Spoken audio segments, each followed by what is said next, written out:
East Africa's largest youth leaders gathering. 2019 Unique Summit theme was Youth at the Crossroads, Migration, Participation and Access to Opportunity.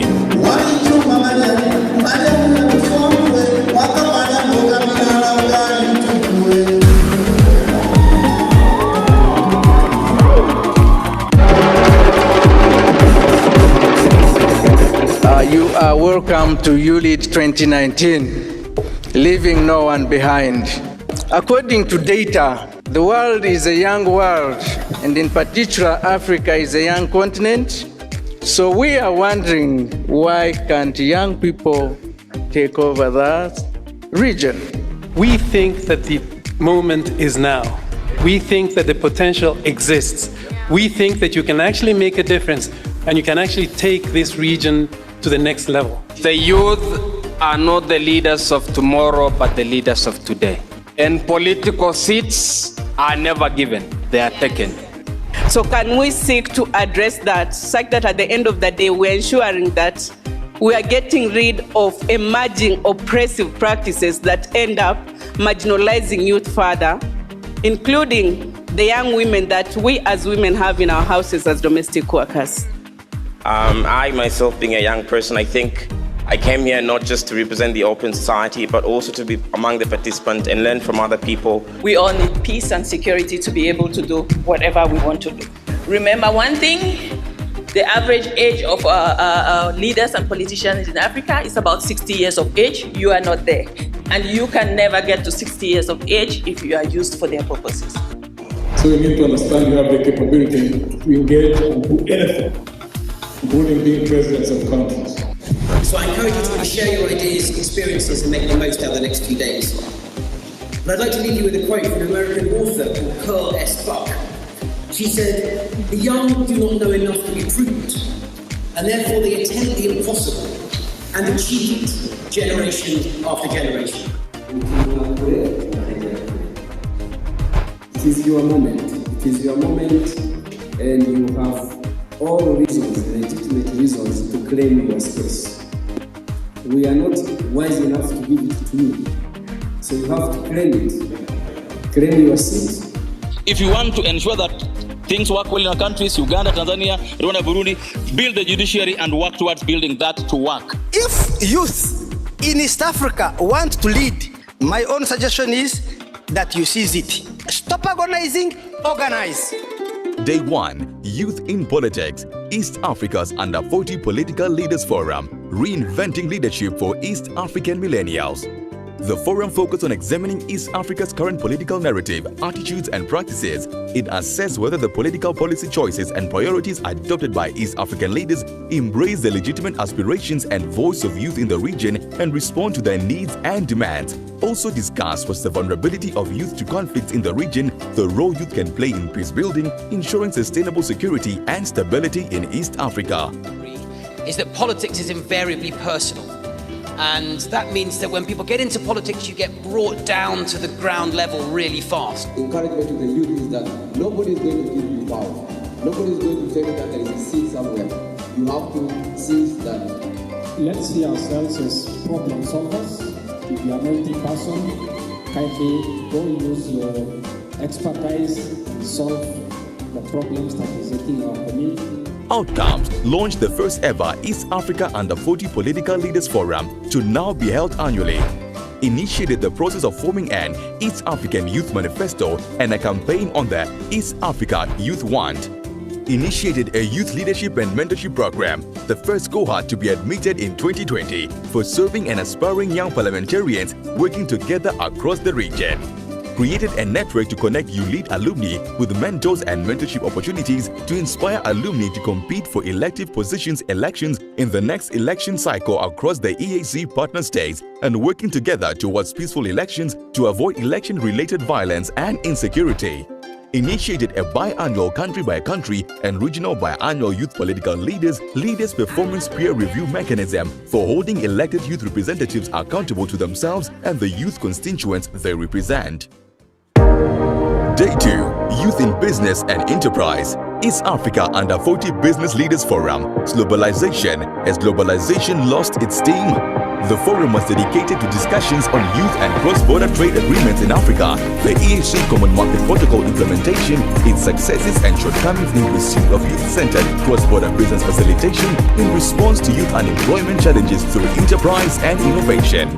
We need to define, as far as globalization is concerned, we as African, what do we have to offer? And I think one of the key challenges I personally had was I did not think big enough, fast enough. We need to change our mindsets about our own products.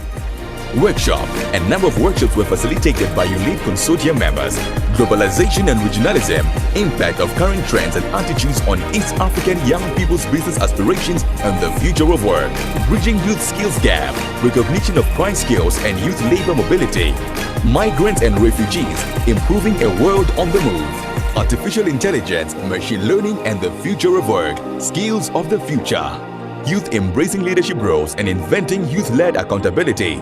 The status of young women in cross-border business in East Africa, enabling and hindering factors. ULEAD Innovation Hub, insights on how to move from an idea to a business. Outcome, launched the first ever East Africa Under 40 Business Leaders Forum to now be held annually. Identified and documented were a set of youth-specific policy and capacity gaps faced by youth business leaders attempting to do cross-border business within the EAC. Consensus on key interventions for creating an enabling environment for youth-led cross-border business and enterprise innovations from a youth business leader's perspective. Facilitated the formation of a network of young CEOs and entrepreneurs across the EAC. Agenda for establishing the East African Fellows Program, a young professional skills exchange program aimed at promoting labor mobility and recognition of prior acquired standardized skills in East Africa. And yes, the climax of the day was the CEO networking dinner, which cemented intergenerational business relationships between young CEOs, young political leaders, ULEAD Summit partners, government representatives, and policymakers. Day 3, Post-Summit Agenda. The day was dedicated to creating a strong alumni network, the ULEAD Action Network, and the agenda of action based on the outcome of the national level pre-summit events and the summit. This resulted into a regional common agenda of action and country-specific interventions for each of the countries. ULEAD is not here to support Museveni or Bobi Wine.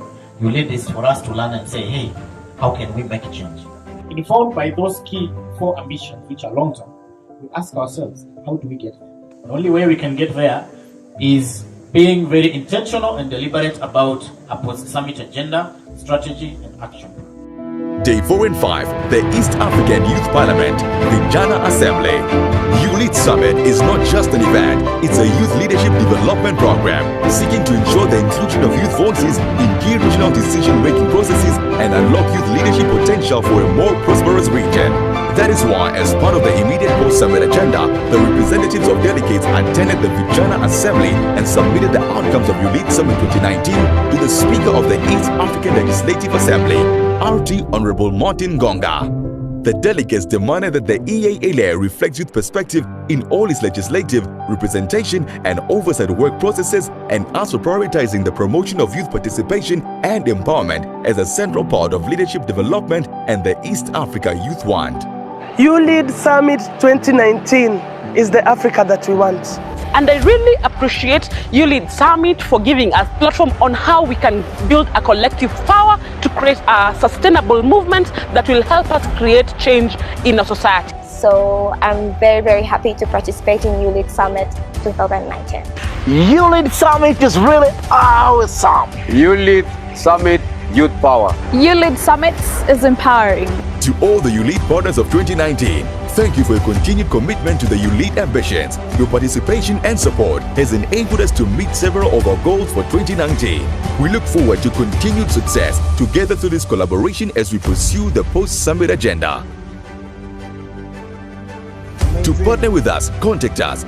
partners@uleadsummit.org, info@uleadsummit.org, www.uleadsummit.org. Follow us on all social media channels via @ULEADSummit. Of course, leaving no one behind. Wow, ULEAD Summit. Thank you so much, Franklin, for the materials there that have been playing and just showing us what ULEAD and the East African community for the young people has been up to in ensuring not just the inclusion, but really how and the action points. Welcome. We have a quorum of around 42 participants, and that is good enough for us to start off. Welcome. This is the Africa Continental Free Trade Awareness, Free Trade Area rather Awareness campaign that is led by ULEAD and East Africa Community together with ActionAid. You're welcome from wherever it is you're tuned in from, Kenya, East Africa, and around the world. My name is Brian George Otieno. I'm a news anchor at KTN Standard Group, PLC, right here in Nairobi, and a young entrepreneurship enthusiast, an enthusiast in matters of innovation and technology, and of course, social action. We have a lot lined up for you today on this meeting that will span about 1 hour, 30 minutes. They're about just crisscrossing and dissecting all these issues, dotting the I's and crossing the T's on what is this Africa Continental Free Trade Agreement. There's a lot of knowledge gap around it, as we found out yesterday, and that is why we are here today to to shed more light, to ventilate onto the issue, and to tell you as a young person how exactly you can plug in. We'll be having a host of very well knowledgeable, panelists from Edith Njage, who is a multi entrepreneur, who is really into social action and a lot of all these things that we'll be talking about later on in the course of the broadcast. And of course, Charity Mbive, Ayman, and John Bosco will also be joining us later on. So with that introduction, I wish also to just lay the ground and say that we are open and we want to have a very, very interactive summit here today so that we address all your questions. We talk about everything that you all the questions that you've been asking concerning Africa Continental Free Trade Agreement. Why perhaps you're not having the opportunity in Arusha, and the opportunity could perhaps be in Mozambique, in Maputo maybe, in Lilongwe, Malawi, or in the Kalahari Desert in the city of Gaborone in Botswana. We want to talk about how you can tap into that. We want to look at the market penetration of the East African goods in places like Cairo, Egypt, and look at how your canned fish can get market in Warri, Nigeria.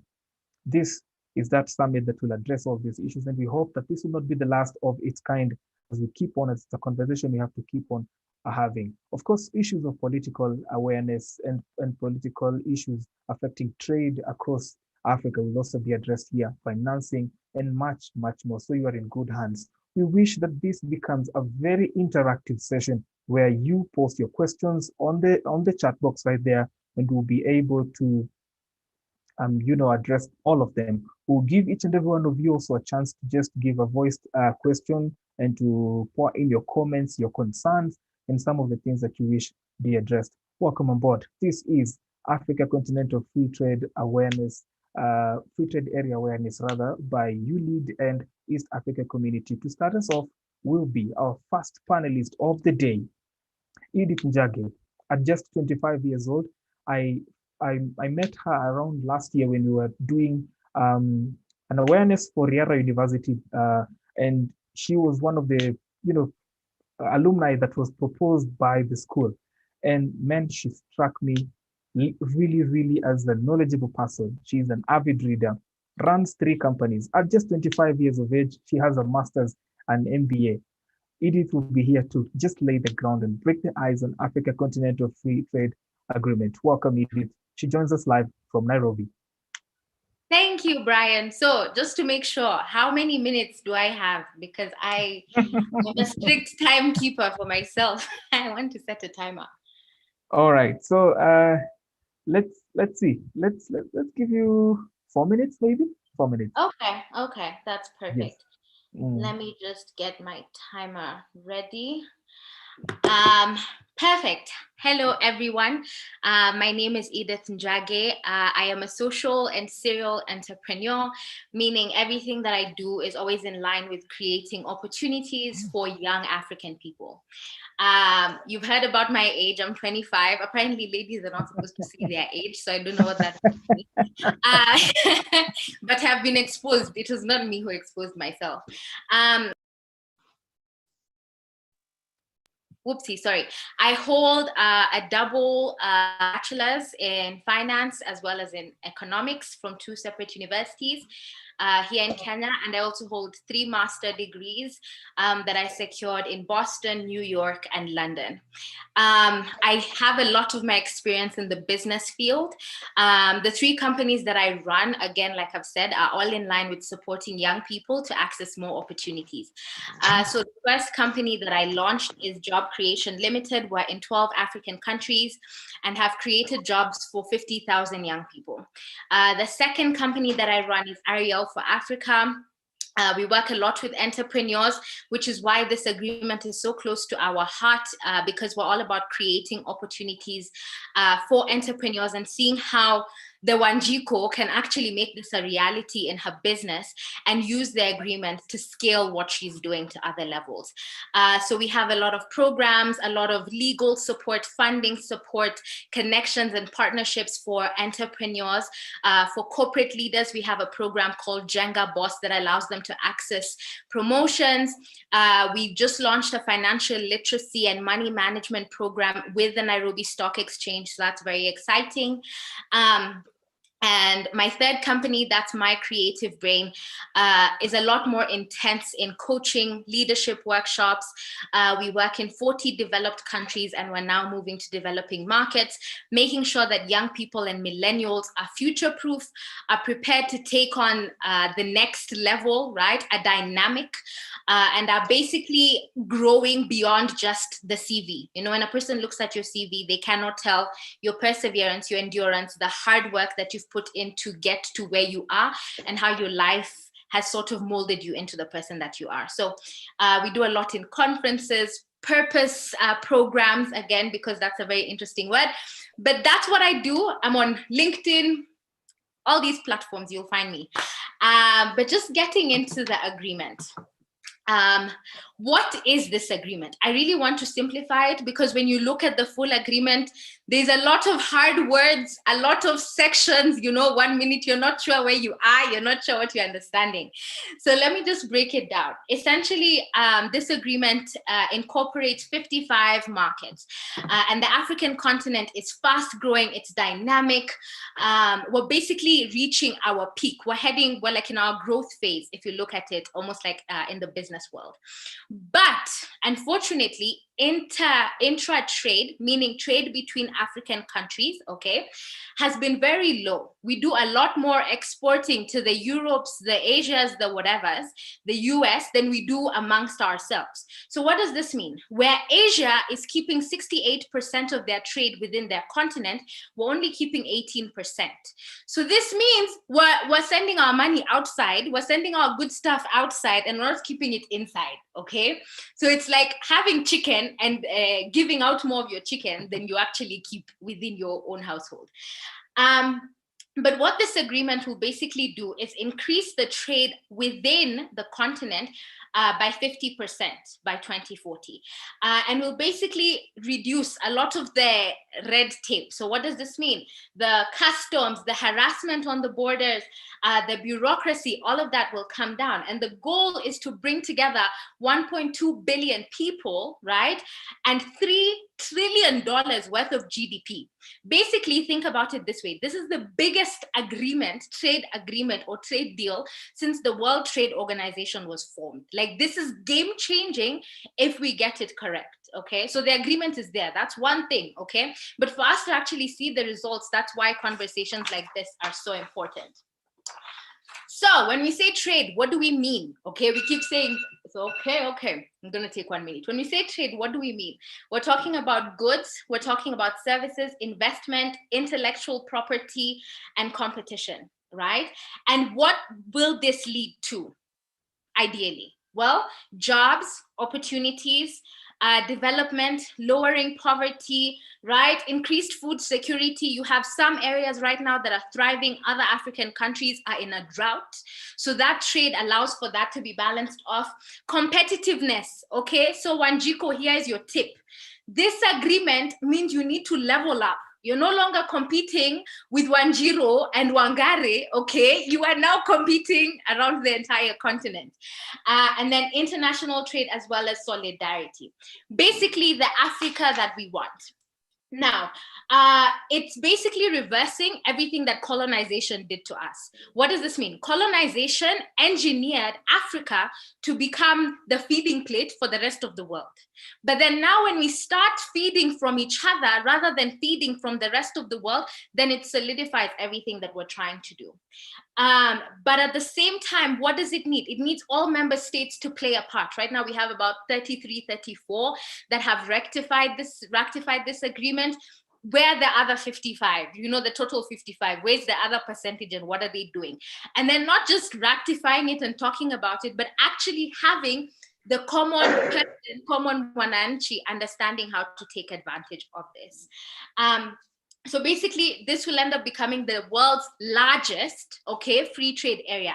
If you thought Africa was small, let me correct you, okay? We are the second largest continent, but more than anything, we have the most resources and the most raw materials. And that's why I'm so passionate about this. I'll get more into the advantages, the possible problems that we could face as Brian continues the conversation. I tried to keep my time. Thank you very much. My name is Edith, and I can't wait to keep talking.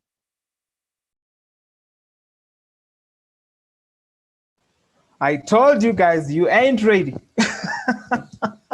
Thank you so much, Edith Njage, for that power introduction, and of course, just breaking the ice in the smallest of bits. So the understanding, the very basic understanding for the Owino in Siaya, for the Wanjiro in Nyahururu, for Jaldesa in Isiolo, is that Africa is opening up. You will now be able to access markets in Sudan, in Congo, in places like Brazzaville, more openly. So far, it is, just to be exact, 36 countries have so far ratified that document. Of course, you're going to tell, of course, we'll get explanations from our experts on, because 55 countries have so far committed, 54 rather have committed, 54 out of 55 countries have committed, but 36 have ratified. We want to see the difference between the two, commitment and ratification. And of course, because Africa is opening up, I just read somewhere that Rwanda has banned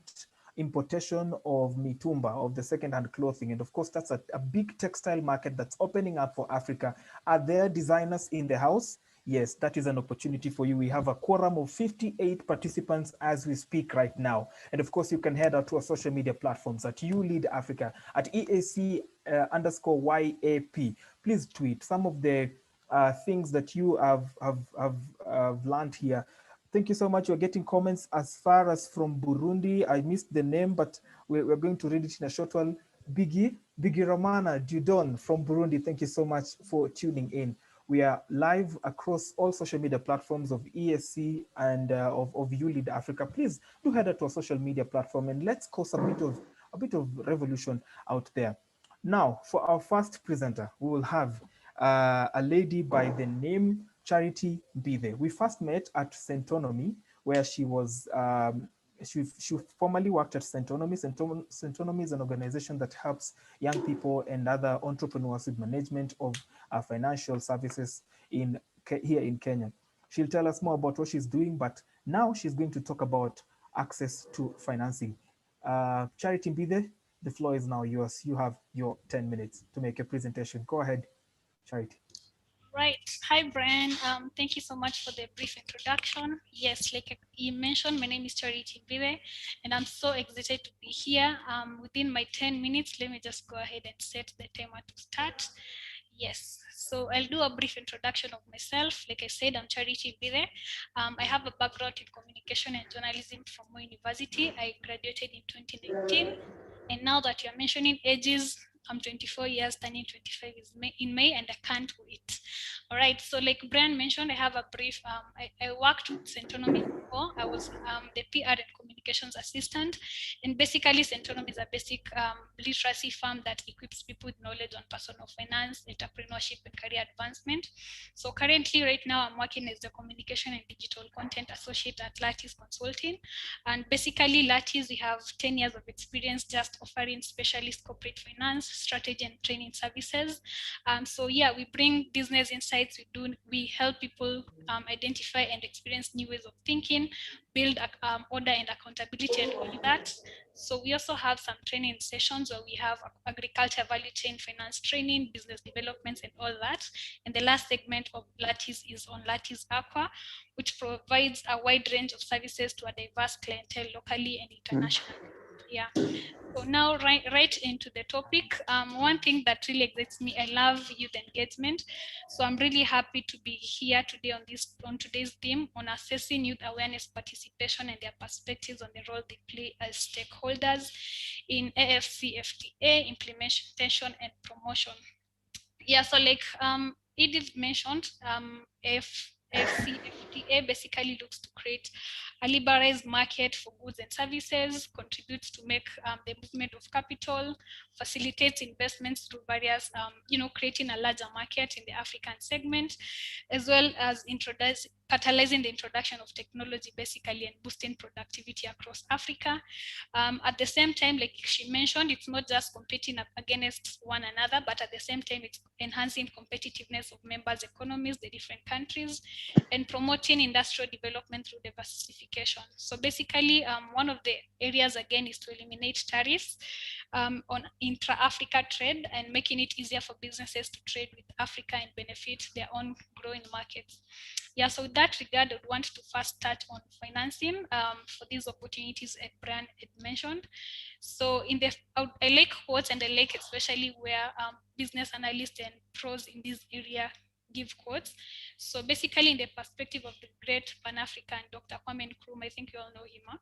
It says that it is clear that we must find an African solution to Africa's problems, and that this can only be found in the African unity. Divided we are weak, united we stand. Africa could become one of the greatest forces for good in the world. So to address the reluctance and concerns about the FCTA, we must demonstrate that it is a major and tangible opportunity for all stakeholders, whether states or companies or SMEs, regardless of the sizes, civil society or individual citizens. Yeah, so basically here with regard to financing, I have 3 tips that I'll be sharing. And the first is, I know there are so many SMEs and there are so many youths who are wondering, what is this FCTA? And I'm sure Eddie will be coming back with more details about it basically.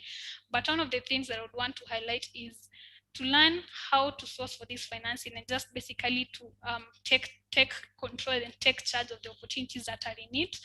One is youth, and by youth I mean everyone in this webinar and out there on the social media platforms and everyone. We need to expose ourselves to channels, to information, to all that that's gonna make us aware of what's happening so that you can be able to participate in it, because how can you even be able to participate in something that you're not well aware of? So in terms of looking for opportunities, I would want to highlight one thing, that Africa startups basically, there are some applications that are open, not precisely, maybe not right now, but they keep being open. And I'll give an example of this. So during the last part of the last year, we had a challenge for the African tech supports in close conjunction with the AFCFTA Vision Challenge. So here the opportunity was basically to support, Brian, did you say something? Feel free to, okay, I think that was someone else, yeah. Feel free to stop me if I'm too quick, and feel free to just, to interrupt me where you want to. So in terms of looking for opportunities, as I was mentioning, so here the challenge was basically offering SMEs the opportunities to secure investments from development finance institutions, and at the same time it would put in the prime position to benefit from other opportunities offered by the AFCFTA. So basically there are many things that youths and even SMEs should get right to ensure that Africa derives the full range of benefits from this. So some might take a while, but at the end of the day, what matters is participation and just being intentional about it, creating powerful connections through institutional partnerships and technologies and all that.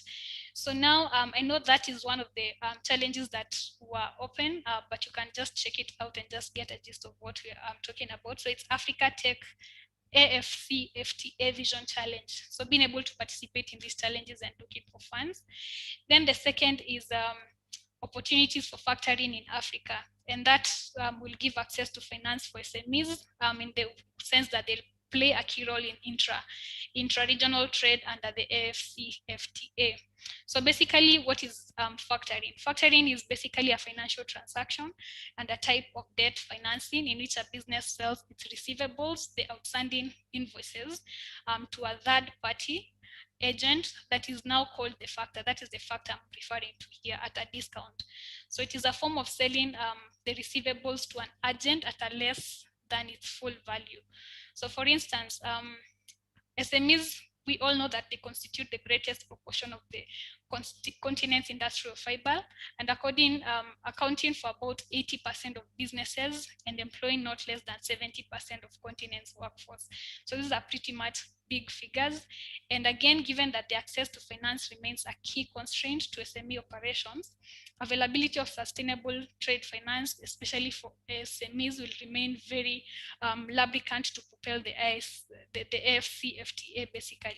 So yeah, there's that. And why factoring matters is because SMEs would now be able to benefit immensely from using the factoring window to increase their cash flow, as money is also needed to grow the business, as well as keep up with the rising order numbers within the constraint of low working capital. And again, you'll realize that SMEs want to meet the present and immediate cash needs. And so factoring will come in very handy and will be very helpful in just ensuring that the SME's receivable assets are at a discount and largely depend on the risk grade of the receivables involved. And then again, just to note that factoring really, it's not technically a loan, and thus it will not add to a company's debt or tie up the collateral that may be required to secure other bank loans or facilities. So yeah, I think that those are some of the pointers I had on the factoring bit. And one thing that I would want to note with regard to pitfalls taxation, I know so many people would want to, I mean, if I was to ask here, who would want to trade, import, export, not just in Africa, but even across the world, many people would be interested. So the bit of taxation really comes up, and you realize that micro, small, and even SMEs and micro, small, and medium-sized enterprises, basically informal traders, youth and women business operators, they play a very crucial role in African trade, but sometimes they are disproportionately impacted by non-trade barriers due to their limited resources and all that, and also as well as access to information. So now to raise awareness on the reporting mechanism and encourage SMEs and even MSMEs to use the just to be involved in this, there's a platform called Trade Easier. So Trade Easier is let me just go ahead and paste a link here on the chat box. So Trade Easier will give you more information about, let me see if I pasted the right, Make African Trade helps. Yeah, so that's the link I'm talking about. So you can just go ahead and see how Trade Easier works. That will be able to give access to, to give you all the information with regard to reduction of tariffs and all that. Yes, so in regard to the tariffs, I'd want to give a short story. I love stories. So let me just get the name right. Meron Dagnew. Meron Dagnew is a lady, and last year she owns an Accra-based coffee and cocoa. She owns an Accra-based coffee farm, and she's a cocoa trader. So last year, in the course of last year, she was talking to one of the AFCFTA secretariats, and she was telling him that I couldn't wait. I need free trading in Africa to begin as quickly as possible. It will be so good for my business. And that was around August last year or so. So I know so many people and young people and SMEs are so eager to take advantage of reduced tariffs and even a consolidated market. And potential spin-offs from AFCFTA, and basically to expand the operations of their companies. So now I think the AFCFTA really comes in really handy in terms of the reducing tax tariffs and all that. I'm sure, I don't know if it's part of Edith's presentation, but basically it's all on that. So she hopes that she should be able to pay as much as 35% less on tariff on goods, and hopes that soon she can be able to take up the value-added coffee and cocoa to African countries without any problems of origin. Yeah, so basically AFCFTA eliminates tariffs on 90% of goods produced on the continent and tackles non-tariff barriers to trade and guarantees the free movement of persons. So in terms of sensitization and awareness, I'm seeing I have only 1 minute remaining. Let me just pause that timer because it's kind of making some.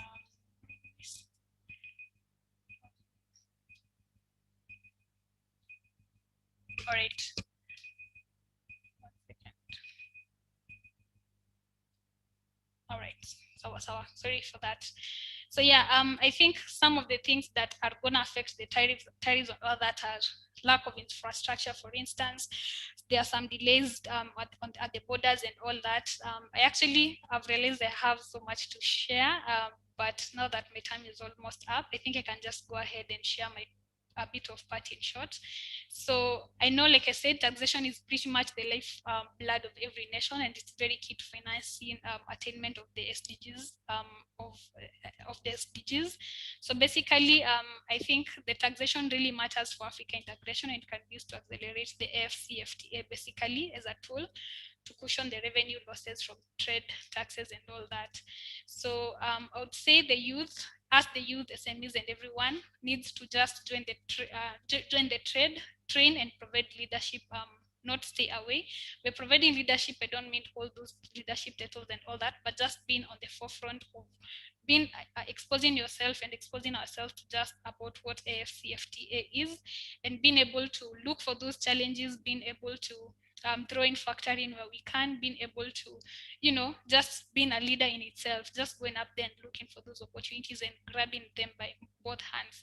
So basically, my call to action to African SMEs is to organize and educate themselves about AFCFTA, like I said, and be participants and not bystanders in this new African initiative, because it's a big deal and it's going to transform the economy of African countries.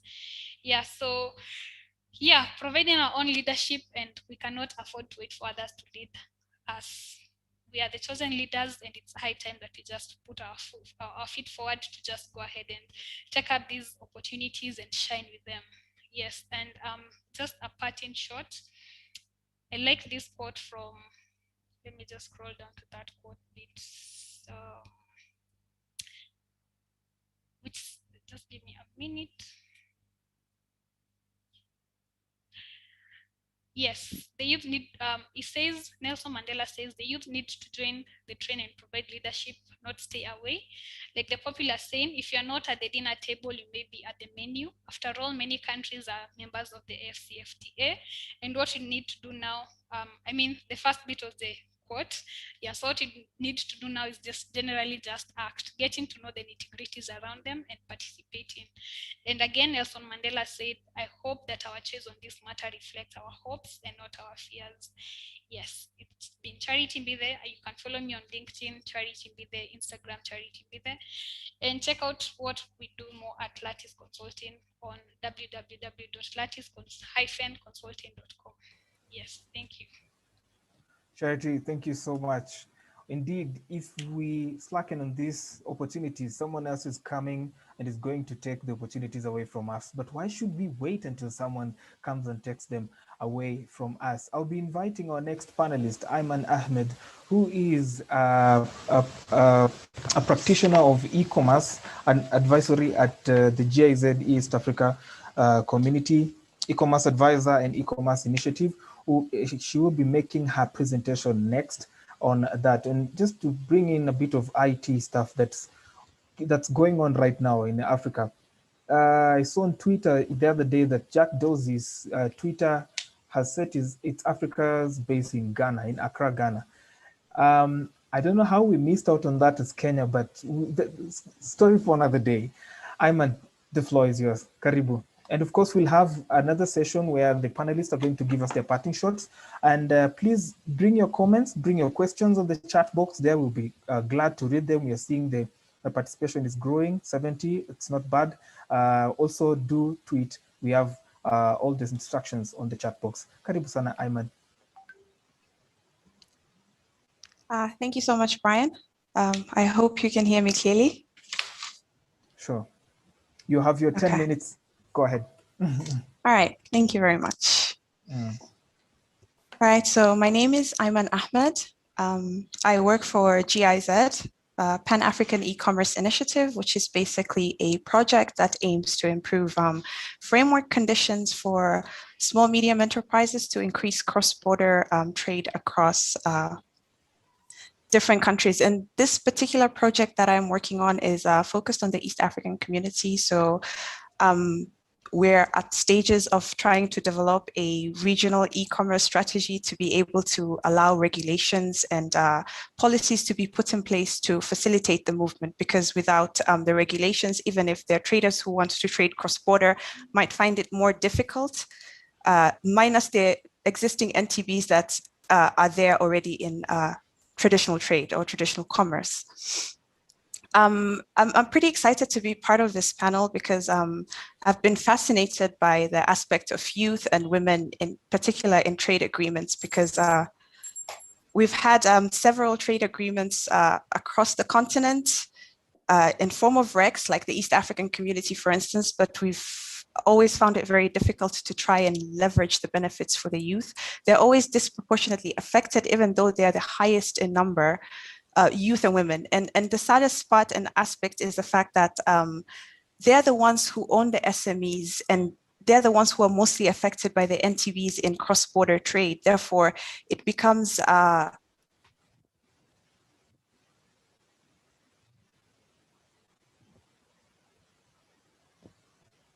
Hello, Ayman. Ayman.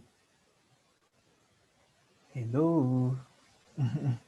I think we have lost her connection. Oh, okay. We want to register our sincere apologies to the viewers tuned in for that. I'm sure Ayman is working on resolving it. We'll be back with her, but I think as we wait, before we wait for the signal for her to come back, I think we could bring back Edith Njage to continue, because I think John Bosco is there. Oh yeah, John Bosco is also with us. He'll be joining us. Will be, of course, you know the ladies first, but John Bosco will be joining us. John Bosco, good to have you on board, sir. So one of you, some of you have requested that Edith Njage comes back. We want to now bring her back to walk us through the cross-border challenges and how to get across them. Edith, your 10 minutes start now. I have 10 minutes. Guys, I'm a short and sweet person. I don't talk more than 5 minutes. But I think what I'll just focus on is, I think I had stopped off somewhere when I was talking about how this agreement essentially is there to reduce bureaucracy, right? So whenever you're having, again, let's not limit our minds, right? When we're thinking goods, or like trade, it's not just physical goods. You also have services. You also have what's it called? IP, intellectual property. So don't limit this agreement to just the physical, I am importing or exporting. Another thing that is also very common when we're talking about cross-border trade is that with the African continent, we have failed in that we have been sending our best. And when I say our best, I'm talking about raw materials. So we have been exporting our raw materials, like I said, mostly to external markets. Then what you find is being traded amongst us, that 18% that I alluded to earlier, is actually finished goods. So you'll find it's already set dresses or already completed laptops. Now Ghana, they're working on cars, and I'm so here for it.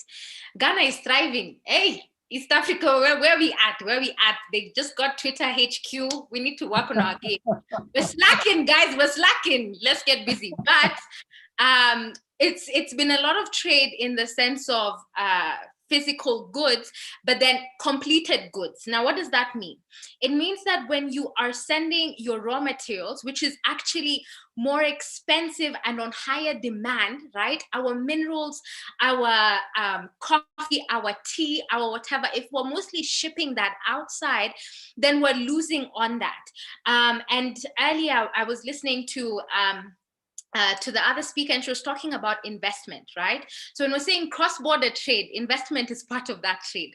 I think something that we really need to be aware of with this agreement, or a shortcoming of the agreement, is that the truth is a lot of our investment comes from abroad, okay? And I'm not talking about the investment that we know. We know some people in our country have been very busy borrowing. I'm not talking about that. I'm talking about as founders, as business owners, nobody go and say that I said that, but as founders, as business owners, can we please get into the space of, you guys didn't know as a comedian, it's a side hustle, no, not really. But as business owners, we need to get into the space of understanding, we're not talking about investment, okay?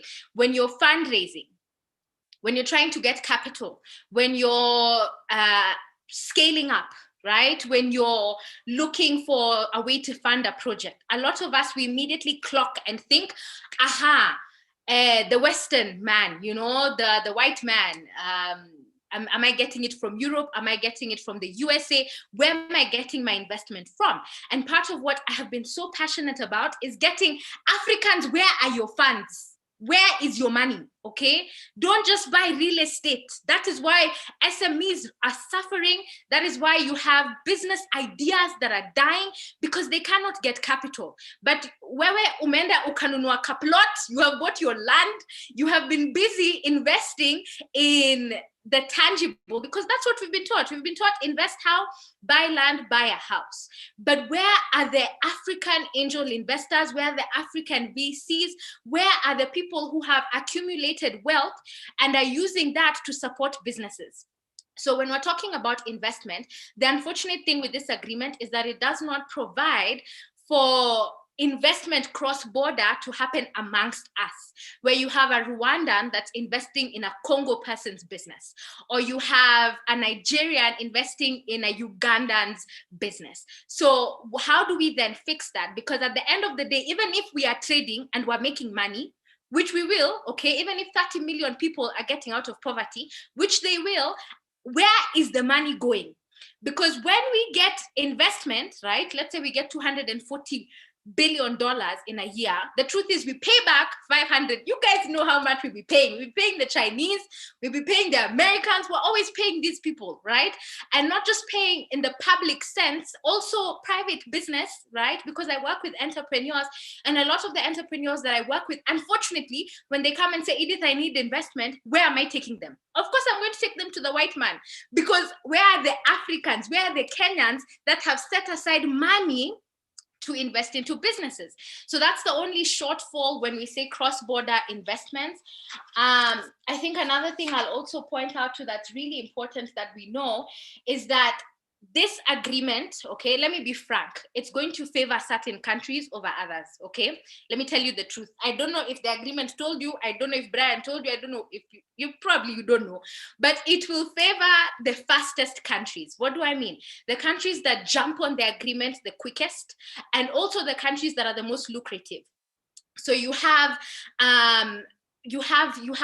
countries like the big dogs in Africa, okay? We know that they are big dogs, okay? There's the Egypt, the Nigeria, the South Africa. Kenya, we're somewhere, okay? We're a bit sizable, okay? So there are certain dogs, okay, or people or countries that will benefit faster just because they have, when we're saying trade, they have a lot ready for them to trade, you know?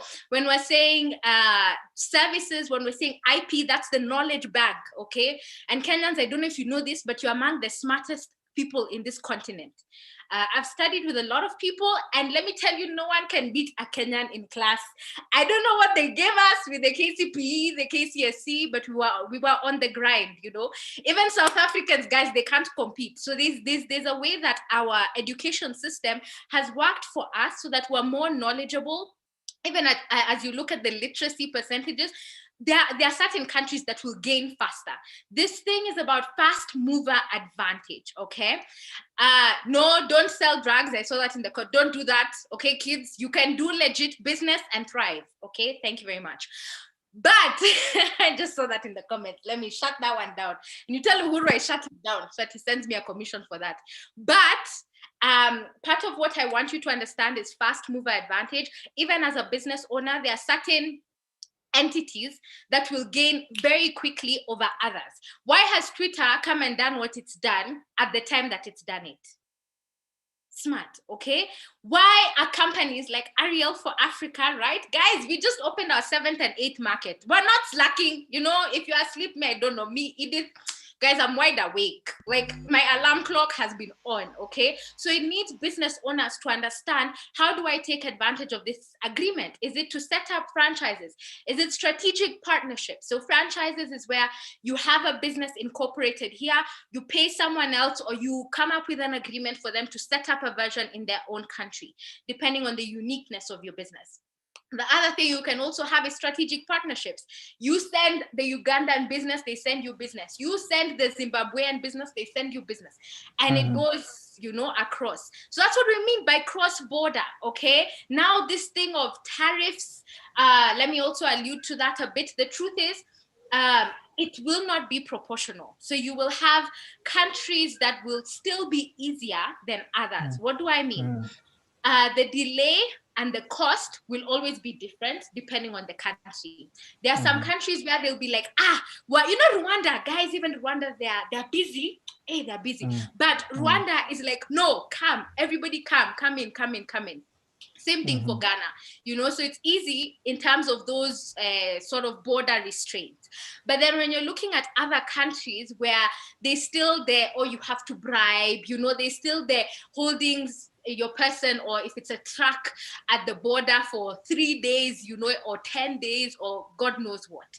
So you have to be very, very aware of each country, even if this agreement is there, even if people have signed, they've ratified, they've gone, they've told everybody, they're doing educational forums like this. At the end of the day, Africans will always be Africans. We will never have the same standard because we're so different, which is also okay, and it's also good. So the thing to remember is to also keep that in mind in terms of the different delays per country. And then the other thing is the issues of terrorism. Okay, let me tell you the truth. Terrorism, religious interference, imbalances in growth, like I've said, and then lack of knowledge. So number one, people don't, or the Wanjiko, the Wanjiros, do they actually know what it means to take advantage of this agreement and how it can boost their business? Do they actually know the tax implications? Do they know what the tariffs are like? Do they know how to do that reporting? Are they aware? Are they being guided? You know, a lot of business owners, you're out there, you're trying to do business on your own. Friend, you will fail, okay? You will get into trouble. Why? Because as a business owner, you must be in a community of other businesses, which is something I've been very passionate about.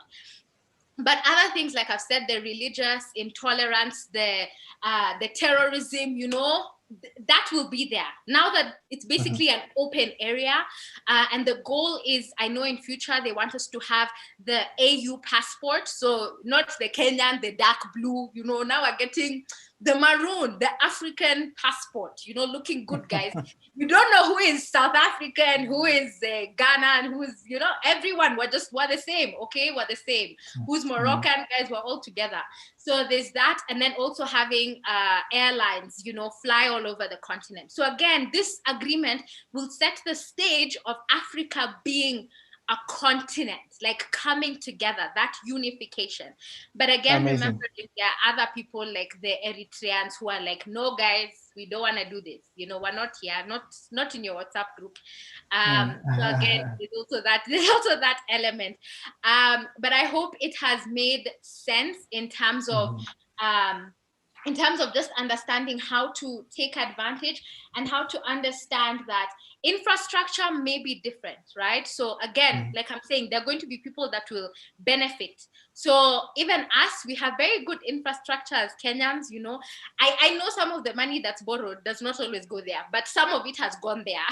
And we have some very good roads, some very good rails. We have some things that are working for us. But when you compare Central Africa, okay, and I'm not sure if there are any Central African people here, they have a lot of infrastructure issues. And the worst part is they're slam in the middle. So even if we're saying this is free trade, how are you moving? Like, how are you getting track from South Africa, for example, if that's what you're doing, and you're trying to get to, let's say, West Africa? Because at the end of the day, there are roadblocks like that. So infrastructure is a major problem as well. So I think I will leave it at that, Brian. Thank you so much, Edith, for being candid and saying that others will onboard quickly, but others will also play catch up. Of course, we want to congratulate particularly Tanzania for, you know, bringing in 3 planes earlier today, though that announcement was made by the Tanzania Airlines, which is, you know, bringing together East Africa as one big trade unit. And of course, those are so many other infrastructural issues that are being addressed in terms of ensuring connectability of the East African states and the coalitions and everything that's going on. I also want to mention, thank you for mentioning that it's not just about tangible goods we are talking about here. We also want to talk about things like services. There's a lot of opportunity for English traders, English teachers of English in Angola. A lot of that. South Africa has just ratified, has just inculcated Kiswahili into their curriculum. And so there are a lot of opportunities for Kiswahili teachers there. If there are any person who did education here, then that is an opportunity you should look out to how we are plugging in. But we're going to share on that in the near future, just right here on this broadcast. I want to bring back Ayman, who had dropped out. Good to see you, Council Nelson Vujeri Mandela. Good to see you. Karibu sana. I want to bring back Ayman, who was making her presentation before we lost her, perhaps due to network issues. Ayman, welcome back. Thanks, Brian. All right. And I apologize. My internet is a bit unstable. All right. So please bear with me. Yeah. So as I had introduced myself, I am Ayman Ahmed, and I work for GIZ, the Pan-African E-Commerce Initiative. I'm super excited to be part of this panel. As I can see, my fellow speakers are very enthusiastic and very passionate from the private sector. But I'm very interested in bringing a different perspective because I come from the policy side, and AFCFTA is a fascinating agreement. It's a very special agreement for Africa. It's unique in the sense that, like it was previously mentioned, it's going to be the biggest trade area in the world. And this has so much potential. We need to understand that it's not only us in Africa who are looking at the AFCFTA. We have other countries outside that are looking at the AFCFTA as well. That kind of makes it dangerous for the companies that are on the continent. So there are certain things I would like to address from the policy perspective and just bring a new dynamic so that the youth together collectively, we could push for an agreement that works for us, that works for a context and is going to benefit us greatly than those who are coming into the continent to invest from other continents or other countries. And the first thing I would like to touch upon is government commitment. We can see that with the AFCFTA, we've had governments being very enthusiastic and pushing the agenda. But it's not the first time we've seen something similar in Africa. We have so many RECs on the continent that are performing, you know, it's not up to the standard that they should be performing. The EAC has been in existence for 20 years, but we're trying to see where's the contribution to the youth. How is it that Kenya and Tanzania are still blocking each other's trade, but still intensively trading with Europe, trading with China? And these are questions that are very important to understand before we get too excited about the CFTA, because the same thing could repeat itself if governments are not committed. So it's important first to understand what governments need to do to be able to leverage the AFCFTA and take full advantage of it. Because just having the political will on paper, signing agreements, and speaking enthusiastically about it at different conferences is not what's going to get you to be able to leverage the AFCFTA. It takes a lot more than that. And first and foremost, as a previous speaker Edith mentioned, the government has to work on the infrastructure. Currently in the East African region, the price of a good, the logistic cost in the price of a good is almost 40 to 70%.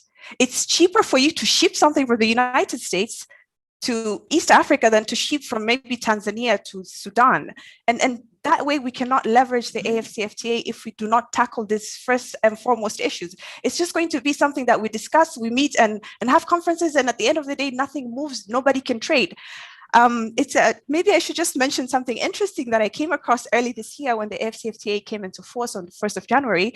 People started trading, but the fascinating thing is there are some people who are calling their respective trade desks in their countries asking, is the agreement enforced because we cannot use it?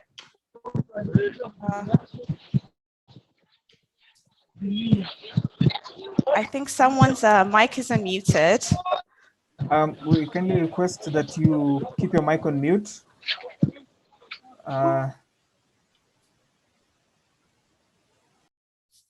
Yeah. So it's basically the government has to commit not only in paper, but they have to actually start moving stuff, start investing heavily in infrastructure. Yes, we can see that there's some countries that are trying to do that, but then again, we're one continent. It's a lot cheaper for us if we collaborate. And I know there's some BRICS that are intensively collaborating on infrastructure projects, and we can see the outcome of it. A few years later, we have roads, and East Africa, I could say, we're proud to say that it's a bit more connected than it used to be. There's more roads, and just a couple of days ago, Tanzania and Uganda are signing a deal for an oil pipeline. So those types of infrastructure would actually significantly reduce the cost, because right now on the continent, that's the biggest challenge, the cost of trade. And hence why we have a lot of trade facilitation measures. And then another thing is for governments to commit, they have to think of the trade facilitation measures that they have in place.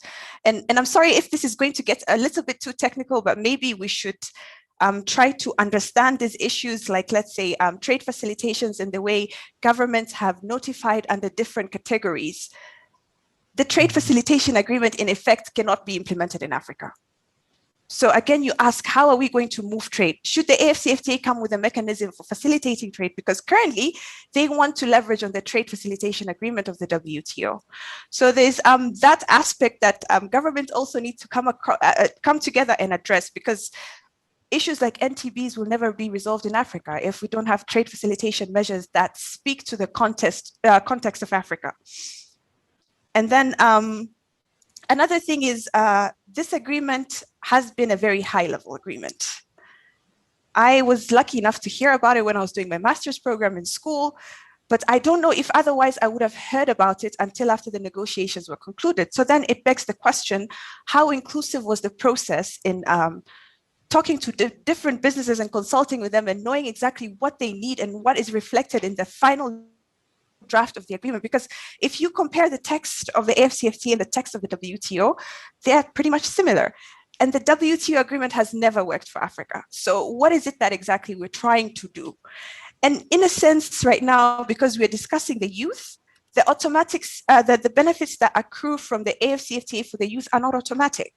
Governments have to come together and find a mechanism to integrate the youth into the agreement after it has already been negotiated and concluded. So it's going to make this whole process a bit tricky. It can be done. And the only way it can be done is for us youth to try and sensitize each other as much as possible on different issues, on ways we can take advantage of this agreement. And, anything that has been drafted that is on paper, even though it could restrict businesses, if you come together collectively, there's a way you could find around the problem. And that's the beauty of we request you to please keep your mics on mute. Sorry. Thank you so much. I'll throw a spanner in the works. Do you think the installation of Okonjo Iweala as Director General of WTO places Africa close to the heart of WTO, places Africa rather closer to WTO? I don't know what you think about that, but I'll just throw it there for you.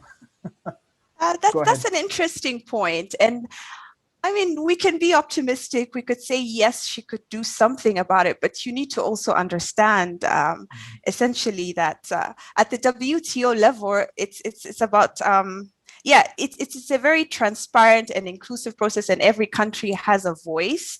But we need to understand that there are others who are more equal than others. It's like the African group, for instance, we all have to like literally hold on to each other to be able to push through an agenda. Like Tanzania on its own cannot push an agenda at the WTO. Versus like, let's say a country like America, whatever they say could, fly. So, I mean, I think, yes, she could try and push for some, she could try and push Africa's agenda ahead in some aspects, but then in other aspects, I think it would just really come down to the priorities of different countries and how they can band together to push for their agenda. But I don't see as one person being able to fully push that agenda ahead. All right, your parting shot in 30 seconds, please, as we bring in other people. Yes. Okay. Yeah, for sure. Let me just wrap it up. I mentioned the point on sensitization. It's very important because I can assure you, even with the recs that exist on the continent, like the EAC, I mean, you could just step outside the EAC and find vendors on the street and ask them, what is the EAC? They have no clue. And the EAC has been around for a really long time. So with the AFCFTA, they have to find a very strong strategy for trying to sensitize people, particularly the businesses who need to take advantage of the AFCFTA.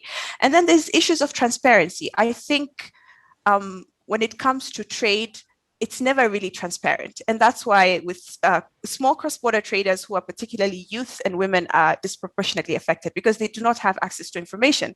They don't know that maybe there's a certificate, a simplified rules of origin that they could use to fast track their movement across borders. So this kind of increases the cost of trade to them. And then finally, maybe one thing I would just like to touch upon is the issue of intra-Africa trade. We keep hearing that intra-Africa trade is low and AFCFTA is going to boost it. But we also need to understand that AFCFTA will not automatically do that.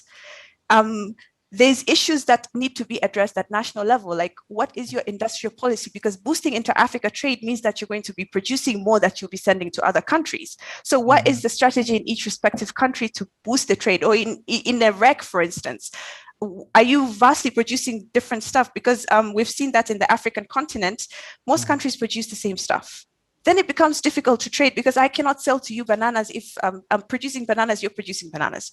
We have to find a way to diversify, to find countries that can specialize in producing certain areas and creating value chains on the continent. I think that's the only way the AFCFTA could be successful. I apologize if I've gone beyond my time, but yeah, that's what I would I wanted to contribute. Thank you. Thank you. You've mentioned bananas, and Kenyan bananas are actually doing quite well in Uganda, actually, Uganda, because they sell it in another form. We sell it as a fruit here. They sell it as, they consume it as matoke, what we call matoke in Kenya. But at this point, thank you so much, Ayman Omar, for that powerful presentation. Ayman is a consultant at GIZ East Africa on matters e-commerce. I now want to bring in Prudence Sebastian, the Chief Technical Advisor of Africa Continental Free Trade Agreement at the and Head of Africa Continental Free Trade Agreement at the Africa Unit. We want to bring him on board. Welcome, sir. We recognize your presence. We'd like you to say a word or two to us young people of East Africa. We can see around 67 people are now listening to you, sir. Over to you. Good afternoon, Brian. Good afternoon, colleagues. Everyone, good afternoon. How are you? And thank you very much for allowing me to speak at this very important forum of youth in leadership for East Africa. Let me start by appreciating this initiative. I think I've been in touch with your colleagues, Moses and Johannes, to know that there is an ongoing campaign to engage youth across Africa on the FCFTA process. And this is very encouraging on my side. as a person who's been coordinating the FCFTA process. Yes, you mentioned it. I've been coordinating the FCFTA negotiations since 2015. And everything that you can see in the news, of course, is a result of hardworking people across the continent, hardworking people from governments, the chief negotiators, hardworking people from African Union Commission, and hardworking people from FCFTA Secretariat. So let me mention about two things which I've just learned from Omar's presentation. When I joined the meeting, Omar was raising two important issues. And one of those was inclusiveness of the process. This is not the first time I'm being asked the same question, whether people have been involved in the negotiation process. And this one, I have to answer it so that it is very much clear to everyone of you to understand that no one was excluded from FCFTA process right from the beginning. It was only an issue of awareness. The way negotiations are conducted, they are led by governments. That's the nature. And governments are also represented by chief negotiators, who are mainly trade experts. But when you represent a country in a negotiation forum, you are not representing your personal interests. You are representing the interest of a country, and the interest of a country are based on interest of stakeholders. So we have been encouraging all countries throughout the process to make sure that they involve a wide spectrum of stakeholders at national level to ensure that they bring on negotiation table a country position that includes all the views and ideas of all stakeholders, be it private sector, civil society, women, youth of the population. And at our level as African Union, we have tried to organize a number of stakeholders engagement events just to create awareness, because we knew we could not take any position on the negotiation process. The positions are for countries, but at least we could create awareness among a big number of people to ensure that they challenge their respective governments on what they want to achieve in the FCFTA negotiations. So it's not too late. It's good that you have such an initiative. You still have a role to play. The FCFTA Secretariat is now less than 1 year old. And one of the priorities of the Secretary General, His Excellency Wamkelemene, is to comprehensively bring youth on board, to the extent that the FCFTA Secretariat will even have a dedicated office for youth.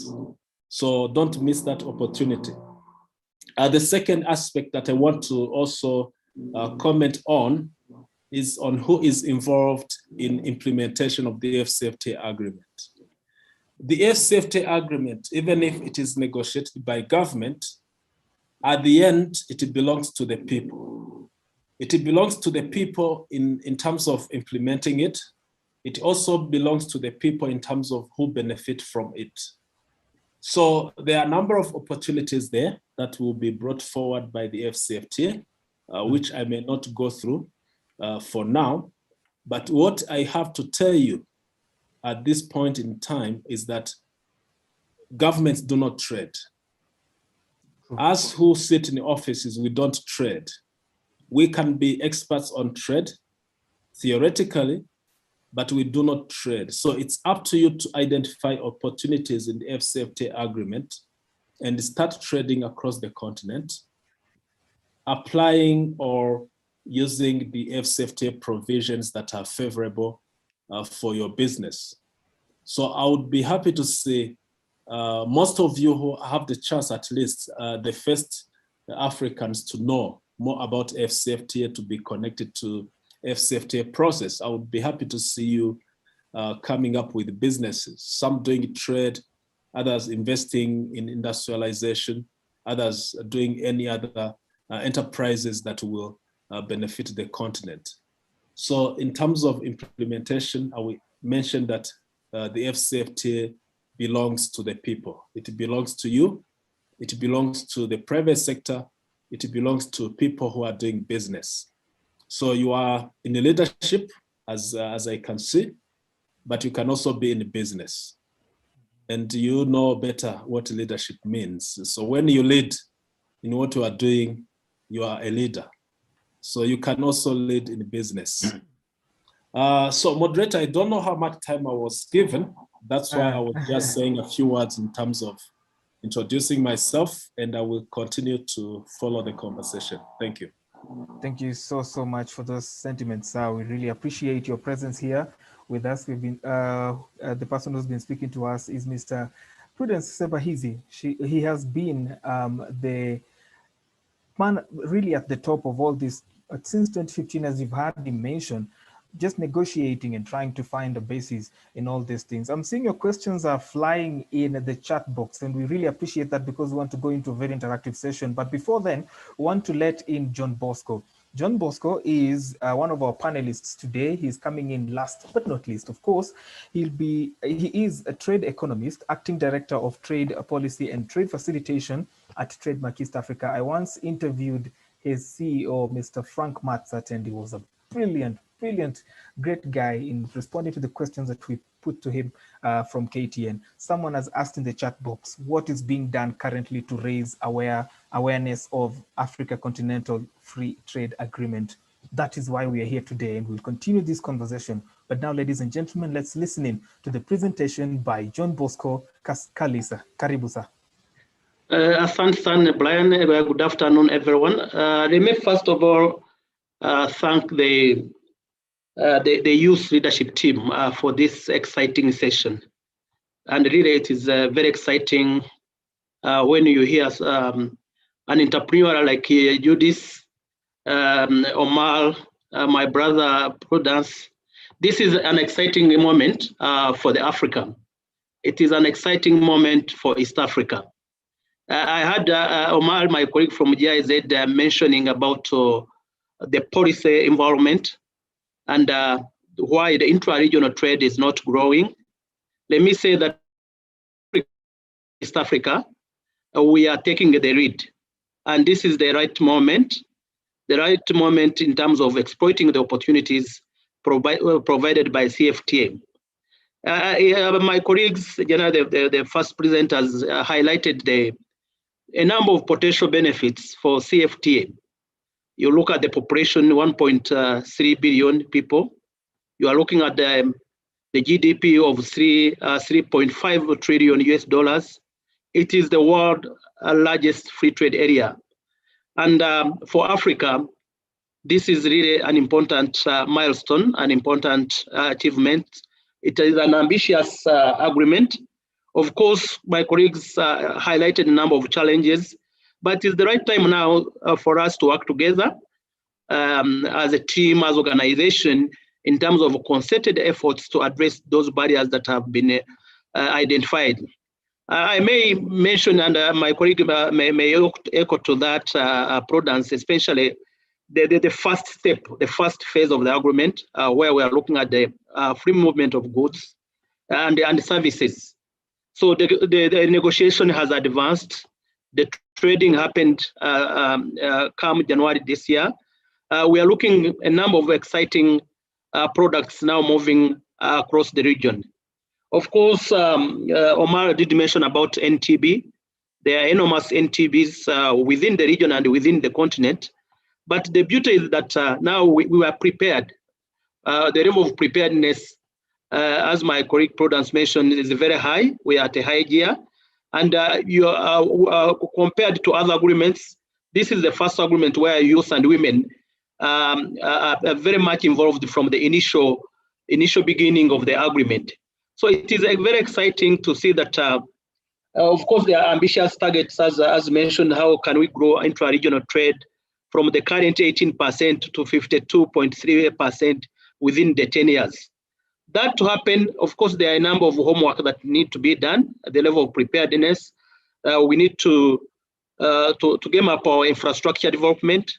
We need to have policies and programs in place. And I'm happy that, especially my organization where I'm working with UNECA, they have started supporting countries in terms of developing their country strategies. And those country strategies take into cognizance the role of youth, the role of women, in terms of what they are going to benefit from this agreement. So I picked some points from, and this is really very exciting on my side, from Edith, where she was saying that those who are ready are going to benefit than others. Let me say that all the countries now, a number of countries, again, given the number, 36 so far, that have ratified, all countries are preparing themselves to benefit.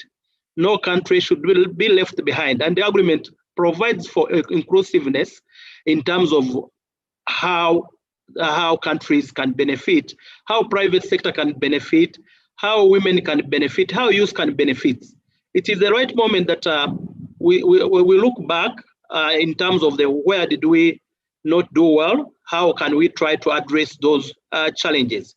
So the policy environment, I would say that is now conducive, it is ripe for countries to start trading. There was an issue that was brought again, raised by Edith in terms of the product diversification. And I think when you look at the CFTA, of course, most of the countries that are advanced in terms of manufactured products may benefit more, perhaps more than those that have not developed their industrial area.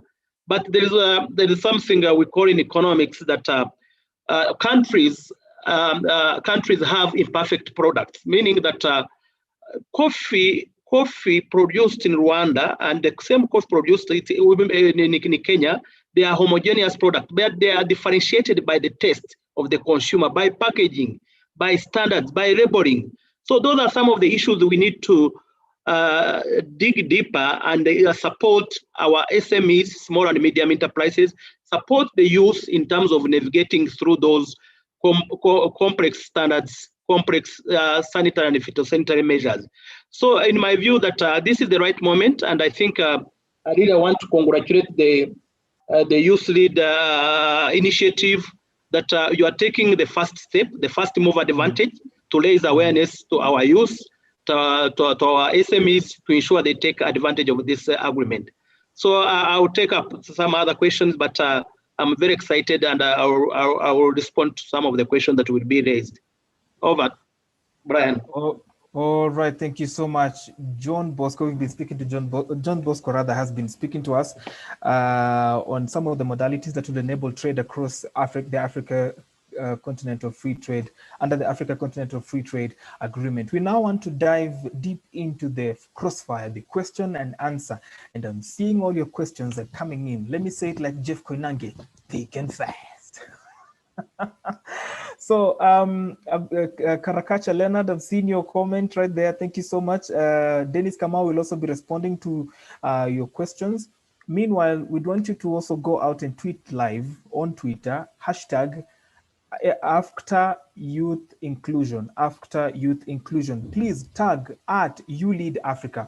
Africa, the K is with the C is with K-A. Yeah, it is the sound K. Yeah, exactly. Is it a sound really? Yes. Yeah, and tag EAC underscore YAP. We'd love to send this conversation out there so that we create more awareness. Of course, yes, Frank has already tagged, has already pasted the hashtag right there, after youth inclusion. We'd want you to ask questions. We'd want you to interact with us on this. So I want to post this question to Edith from Karakacha Leonard. Edith, Karakacha is asking, as youth residing at the border of Kenya and Uganda, how has AfCFTA enhanced free trade? For instance, if I have interest in investing in Uganda, yet I'm Kenyan. 1 minute, please, Edith, for that. Okay, let me look. So the first thing I want us to understand, right, is this agreement, right? This agreement is not is not like a government, it's not a person. Can we please understand that? We are the agreement. Whether or not this agreement works, and I think Ayman talked about it, whether or not this agreement works is all dependent on our ability, right, as business owners, as people in private or public sector, to actually make this a reality. And how I'm going to address this is, think about it this way, right? And I think the person from the AU alluded to this. This agreement is not for government, okay? It is for private sector. It is not. It's not going to come and stand at the border physically and allow you to pass, right? It is not coming to literally be a check and balance to actually make sure that things are done. And this is why it's very important as young people to understand what this agreement means for me. Now, when you're talking about investment, I do not see how investment would need you to per se move to Uganda.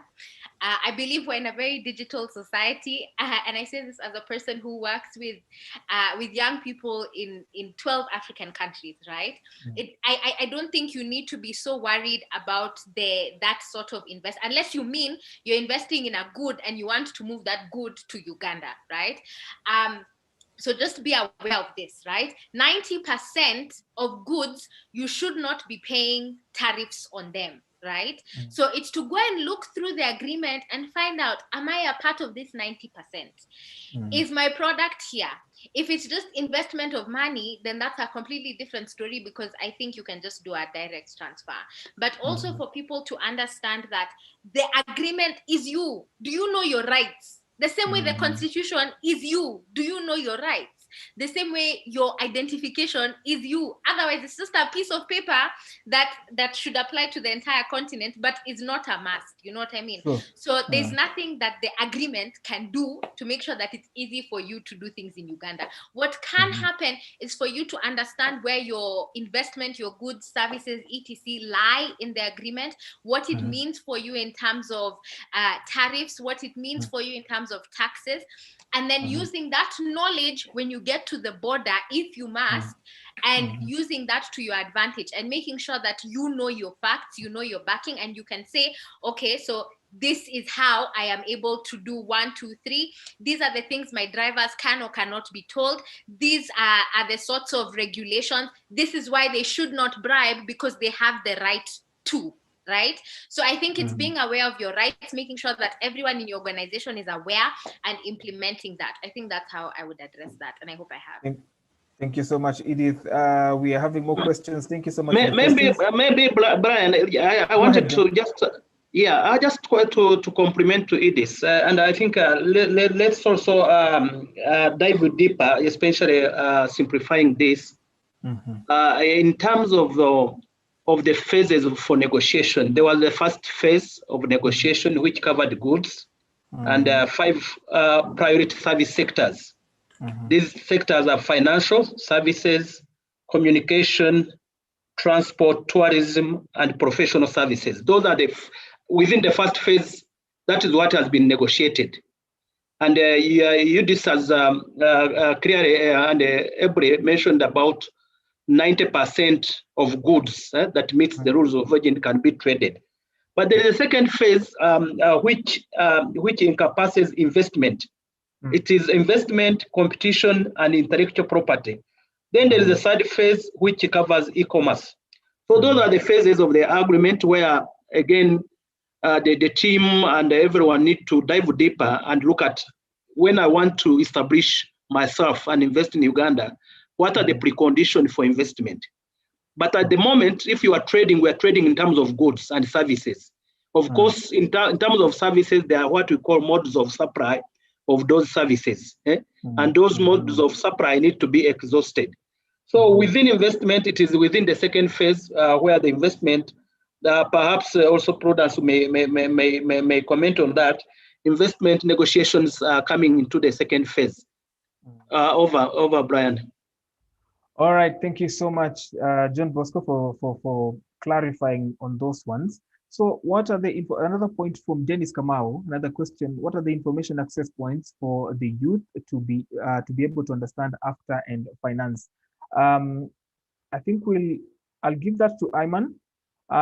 And as Ayman prepares to do that, we also want to give a bit of more information on the market access for the goods and all that. I want to share the screen just a little so that we may be able to see. This page here is called SI Trade. The page you are now seeing on your screen, it is called SI Trade. It's an opportunity index page where you are able to see what opportunities exist where and at what point, all right? So you're able to see if you're into manufacturing, you just come here into the commodity section and you look at things like, let's say, you search whatever product it is you're selling. I'll just be very brief because of time, and I need to also give more time to my panelists. And also, you also indicate where the product is from. Of course, if you're from Algeria, Angola, Benin, you are able to see the kind of demand, all right? It is a more of a market analytics tool across Africa. Then let's now take it global. Let's now take it worldwide. So this one here is called Market Analyst Tool. It's called in ITC. ITC, it is International Trade Center. So here you are able to see a lot of the market trends, what is being consumed at what particular market across the world.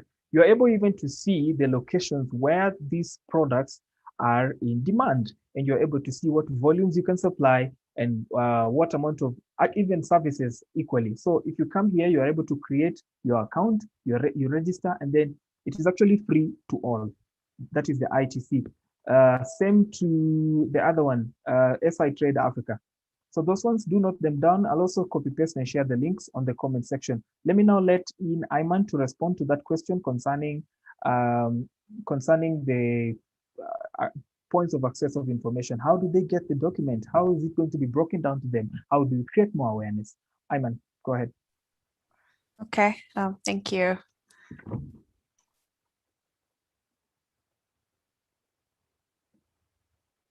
Hello, Ayman? Yes, I'm here. Yeah. Okay, so I don't know, for some reason I can't mute my, I can't start my video, but if it's okay, I'll just respond like that. Yeah, it's okay. Okay, so in terms of getting information to the AFCFTA, maybe I should just quickly point out that the AFTA protocols are available online. You can download them, although they are rather complex agreements to understand. So maybe easy to go through websites like Tralac. They try and simplify these things and give like an overview with infographics that is pretty helpful. But moving on to if AFCFTA has a mechanism for awareness creation in itself, at the moment, I am not aware of that per se, but I am also aware that AFCFTA Secretariat has partnered up with different development agencies, like for instance, GIZ or UNDP, to either establish platforms for engagement. So the one under GIZ is they're seeking to establish a youth engagement platform to be able to discuss the different issues related to AFCFTA under the different phases of negotiations, and for them to be able to give their input. However, this platform is not yet operational. And then at the EAC level, there's the SG Forum EAC that basically brings youth together every year. And they can basically, whatever challenges they're facing, because they always have to be taken up at the AFCFTA level through their national government. So they would give their recommendations to the Secretary General, who would then take it to the partner states, and the partner states would then revert to the AFCFTA and take a certain position. Great. Now, because the SG forum only happens once a year, the reason why they want to start these digital platforms is to first and foremost push the digital agenda ahead. The world is becoming more digital, and also to try and avoid that big gap of a whole year where people have to stay with their grievances until the next time they meet with the SG. So so far, I just know that there are some platforms that are in the works. And there are some different programs that are to do with financing. Again, the AFCFTA doesn't do financing per se, but then they could partner with these development corporations that could have programs for providing funding. So under EAC, for instance, GIZ has the IDEA program, and just recently they had a call for proposals. So people who have pitch ideas in different sectors that are important to the EAC could come forward, put their proposals ahead, and then see if they can get funding from up to, I think, 20,000 euros and above, depending on your needs. So the funding programs are there. They're just not under our governments or the AFCFTA. They're usually development corporation funded. I hope that answers your question. Pretty much so, and we hope you're going to share the documents and the websites to access them. Frank, absolutely. Possible, perhaps we could, as a bonus, we could also share the document with the participants here. I don't know, because their mails are on the registration, so we could just mass mail them. That said, though it's about Africa, there's a question by Maril Yehunu. It's quite a mouthful name.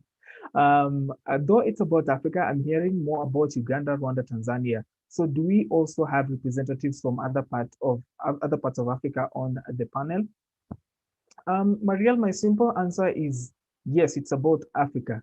But the emphasis today was on East Africa Community because it was organized by East Africa Community and ULEAD. However, the Africa Continental Free Trade Agreement encompasses the whole of Africa, and currently 36 countries have ratified, and 54 out of 55 have confirmed. We're going to get the difference between confirmation and ratification from our panelists, which is why I want to pick the next question from Sam Abuya. Maybe Brian, I can highlight more. Please. Thank you. I think I had replied. I had replied it in the chat. Okay. We are having regional consultation all over Africa. And we started with the Central Africa and followed by North and the Horn of Africa. Now we are having the East Africa. That's why you are seeing East Africa is well represented. 2 weeks from now, we'll be having West Africa and Southern Africa, and we will end with continental, like what we are doing now. We'll have one continental. Maybe also, Brian, allow me before you pick another one. I appreciate also our panelists, Prudence, Jeb, John Bosco, Ayman, Charity, and Edith. And also we have a poll question. And as we go on, maybe before we go for this interaction, you can raise your hand on the chat. You raise because we have experts here. We have Mr. Prudence, who has been top of it. We have John Bosco, who handles trade policies and trade facilitation in East Africa. So allow me here, if I can interject, Brian, I call Mr. Franklin, my colleague, to put a poll question. As we are interacting, you can answer. I didn't introduce myself. I am called Moses, and I am in Arusha at the Youth Leadership Program Secretariat, and I am one of the project lead. I work as the regional coordinator for youth in business, trade and enterprise. And we are happy to be with you. It's not a workshop, it's not a conference, it's interaction. Ask your question, let the answer be given to you. When we identify gaps in these consultations, we will forward them to AU offices, which is Prudence, where he works. And allow me also to recognize the people we are implementing this project with, which is GIZ, African Union, Training Center for Development Cooperation, and East African Youth Ambassadors and other collaborating entities. So, Franklin, if you can put a poll question, then we continue with question and answer. Let people raise their hands, let them ask. Franklin. Yep, it's on. Thank you. You can take them through. They'll figure it out, I think. Ladies and gentlemen, kindly, as we continue with the interaction with our panelists, And as we hand it over to George, you can just take a moment, scroll through the poll. It's found on your user interface, or it should be on your screen right now. Just take a moment. Thank you. I even see some of you. Awesome. Already filling in. Amazing. So let's continue with the interaction. Back to you, Brian, George. All right, that is the poll questions are being done in order to establish a needs assessment so that we know how we can take this conversation forward. Somebody had asked about how we are planning to reach out to the African youth to be able to be aware about AFTA. One of those methods is this one. We also are trying to broker a partnership between ULEAD, between ESC, and of course AFTA, the mother of the organizations, so that we have some bit of shows on TV too. Being the journalist I am, we want to have that so that we relate at a more personalized level. And we are privileged to still have the presence of Prudence Sebahizi, who is the regional overseer of the AFTA. And I just want to pose this question to him. This has been asked by Sam Abuya. Africa is largely fragmented ethnically and is home to some of the world's most protracted armed insurgencies. He's talking about the heterogeneity of the African states and how the issues of conflict and security and political violence issues, where young people are highly used. What is the panelists' comment on this or in relation to AFTA and the youth? We want you to respond to that in a minute, please. May I attempt? This is a very interesting question when you link security with poverty. First of all, you have to understand what is the root cause. What is the root cause of wars that we have across the continent? And the first explanation that we get is always about survival. It's about survival. It's about economic survival of those young people who are involved in a rebellion. Because if they had economic activities that will keep them busy, I'm quite sure they will not accept to live in that kind of life that is not easy at all. That's number one. Number two, you can also look at the cause of wars among the 2 or 3 countries. It's always a fight against resources. It's a fight against resources because maybe resources have not been distributed well across the borders, or the laws that are in place have not been clear enough. So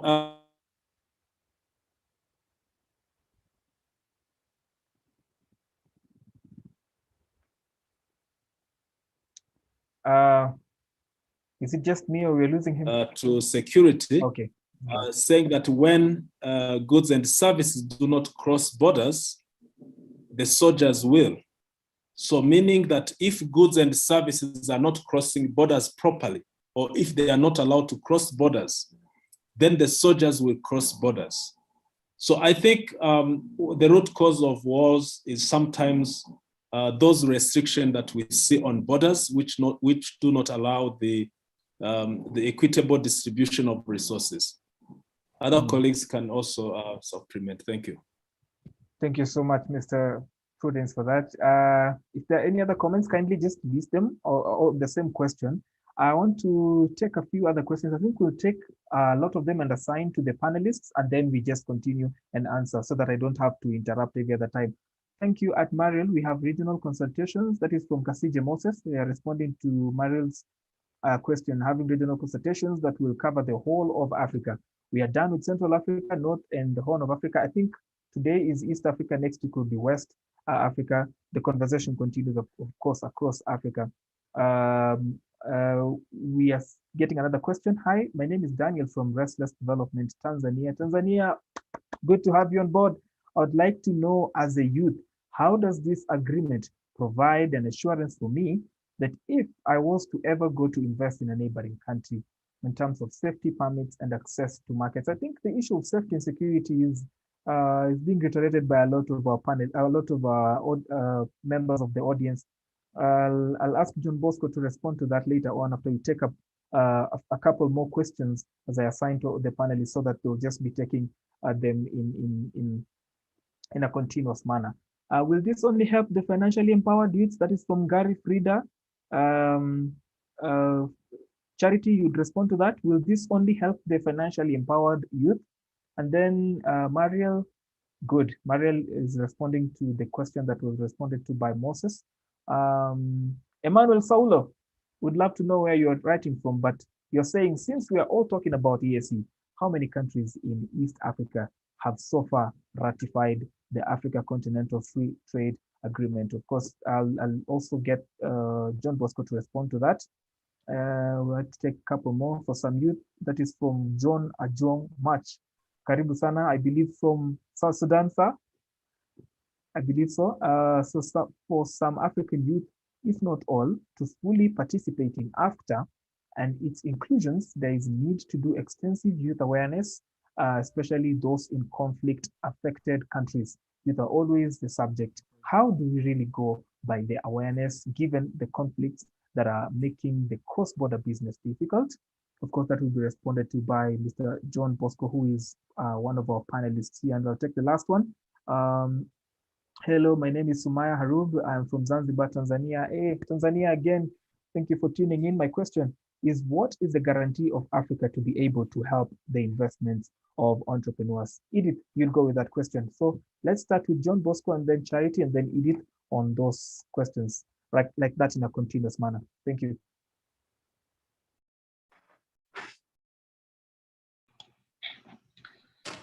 Yeah, thanks, Brian. Maybe if I may respond to the question on ratification. How many countries in the EAC that have already ratified? I know Kenya has ratified, Uganda, Rwanda, Tanzania and Burundi and the South Sudan. They are in the process of ratification, but they signed the agreement. Perhaps Prudence could have the recent update, but what I know, those three have already ratified and deposited the instrument of ratification. Again, I wanted to respond to the same question, General, which Prudence touched on the conflict and the issue of conflict, where the conflicts are emanating. You know, in my previous position, I was working in South Sudan.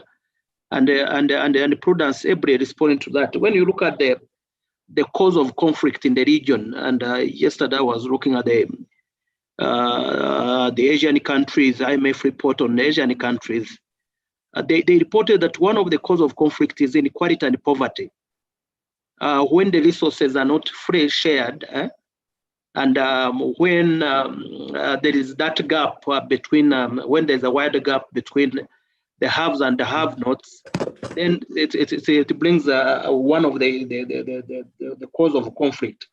And again, what we've also seen that the agreement like this, or the tools of trade, if I may speak, that those countries that are engaged into trade, they try to minimize and address conflict. So trade becomes one of the tools to resolve the conflicts.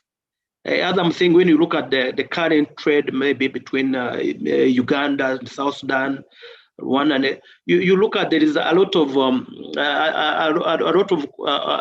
of similarities and a lot of coherence that is coming, because it is usually very hard that countries that are trading to engage into conflict. So I think this agreement provides an avenue, a strong avenue, to address some of the issues related to conflict, issues related to insecurity, and I think you see that kind of political cohesion, the political environment, and when people are talking together, are doing trade, they always try to minimize and address and mitigate the impact that leads to conflict or any other threat for such a kind of an agreement. I think when you look at even the trade statistics, new countries like EAC, the EAC has done quite well, substantial in terms of ensuring the intra-regional trade is moving. I think now it stands around 20%. So there is an avenue for us to take this advantage and exploit this enormous advantage provided by CFTA as a region, as a bloc, not as a single country. All right, thank you. So I can go next on answering the questions. I'll be answering Gary Frida's question that reads, will this only help the financially empowered youth? And you'll notice that most of the contributors canvassed the involvement of women and young people in the FCFTA as participants and majority of the beneficiaries. So it is an opportunity to just tap into the talents of the young Africans and women in particular to just ensure inclusive benefits. And we have some case in points whereby you realize that 80% of businesses in Africa are categorized as small and medium-sized enterprises, and 18 to 35% categorized by the African Union actually defines it as youth and people who are aged between 18 and 35. And again, you'll realize that about 90% of women account for nearly 90% of the labor force in the informal sector. So yeah, I would say it's not precisely just for the youth, but it's gonna benefit youth and women at the same time. In regard to the women, it's actually mentioned in Article 3, Part E, that says promote and attain sustainable and inclusion socioeconomic development, gender equality, as earlier just mentioned by the panelist was just done speaking, and structural transformation of the state parties, that is for women. And in Article 27, Part 2D of the Protocol on the Trade in Services, state parties are mandated to improve the export capacity of both formal and informal service providers, with particular attention to micro, small and medium-sized women and youth service suppliers. So yeah, you can see that a good focus is on women and the youth. I hope that helps.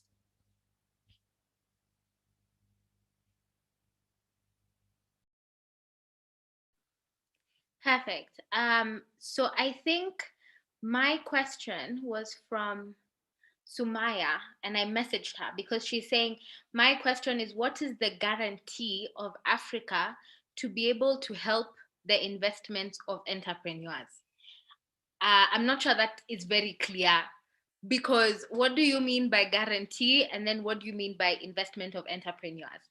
Like your investment into goods or your search for investment as an entrepreneur? I feel like that is a very wide Okay, maybe I should make it clear. Yeah. You know, as for Africa. Yes, Sumaya, go ahead. Sumaya. Okay. Sumaya, go ahead. You are on mute. Sorry. All right. Sumaya, kindly. She's back. All right, Sumaya, 30 seconds, please. Okay. Yeah. As Edith said, we mostly Africans who have been helped by the upper countries, developing countries, right?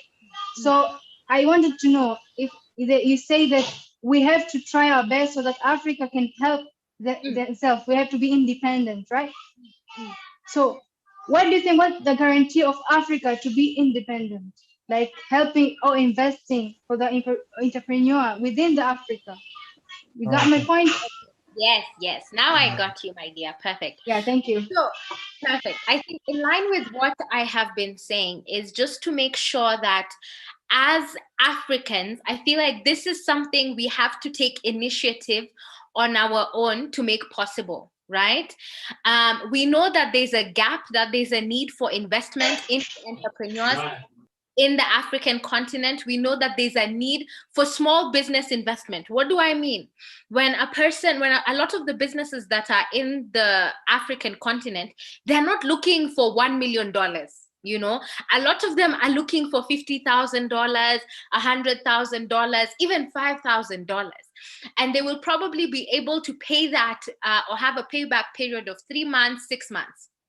So what does this mean? It means it's not something that a white investor has to be approached for $5,000, you know, or 50,000 Kenya shillings or 500,000 Kenya shillings. You don't need to go to a white person for this. So what does this mean? It means entrepreneurs need to start getting into spaces where they can be supported by African-based knowledge centers. And a good example is at Ariel for Africa, we have funded 75 of our entrepreneurs. How did we do it? We are Africa based, right? We're not white people. We're not, I'm very black.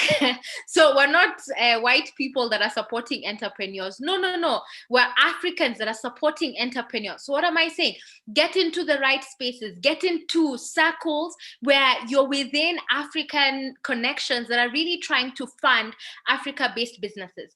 Another example is the Association of African Startups. Look them up as well.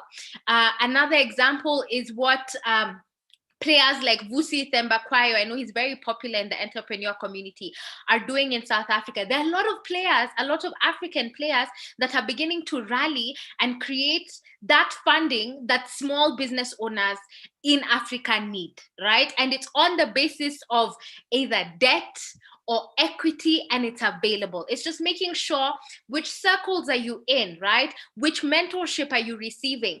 Don't just be an entrepreneur in a silo. You know, that's where entrepreneurs, we really fail in Africa. When you want to stand by yourself and you think you're going to get anywhere, which is why then it becomes a thing of, where do I get investment? There's no money, there's no money. Please make sure that you get into the right circles and connections. And I've mentioned a few of them.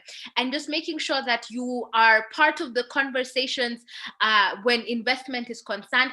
And also, again, this is a plea or a call to action, right, for all of the players in the corporate world. When you guys are getting your pensions, please don't go and buy houses. It's good. But at the end of the day, the return on investment is not as sweet as knowing you've helped a business owner and that has led to jobs. So all of the retirees, all of the people that are on the wealthier side, can we please start to create equal access ourselves? Otherwise, we'll die here waiting for government. Me, I gave up on waiting for government to do anything for me, or to do anything for my entrepreneurs. Guys, you got to get on your own grind. You will die waiting, and just mobilize it yourselves. Amazing comments right there. And I think Thank you it's so fair. much.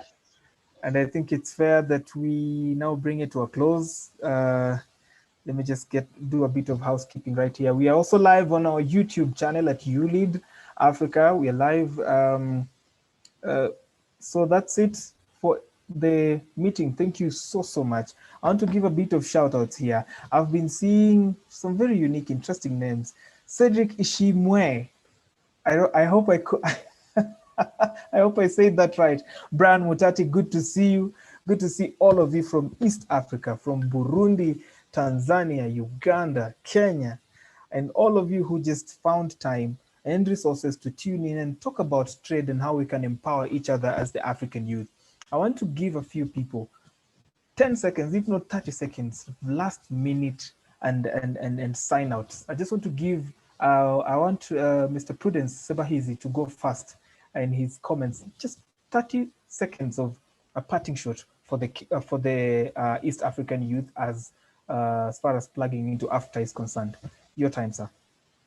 All right, thank you very much. My emphasis will come to the last question I have seen, that the youth, apart from these online engagements, do they have another forum where they can engage on the implementation of the FCFTA and institutional framework? The answer is yes. Youth have got a place and the right place in the FCFTA institutions, and they will be continuously involved in all activities of FCFTA. So you may wish to take my contact or go through your leaders, but I think our priority is the youth. Thank you.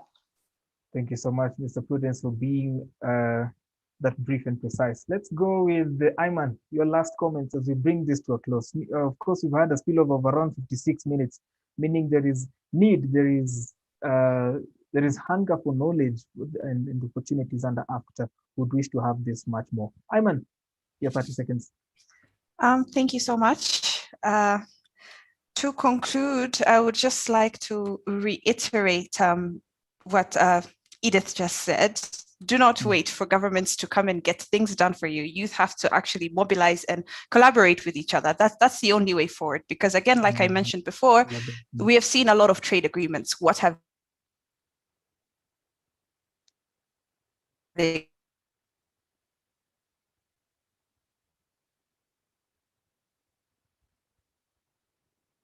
Iman, you seem to be losing you again. Oh, sorry. I'm seeing Nigeria there for house. Samuel Ojo, shout out to you, brother. Hi, Jay. You see Nigeria, we call him Obodoibo. Siam, eh? I don't see Iman the is back. AFCFTA being Okay. different, except if we take the initiative ourselves and try and do something about it. And when we start, hear me now? Go ahead. We had lost you, Iman. Oh, okay. So it's good you can hear. I was trying to figure out if you could hear me.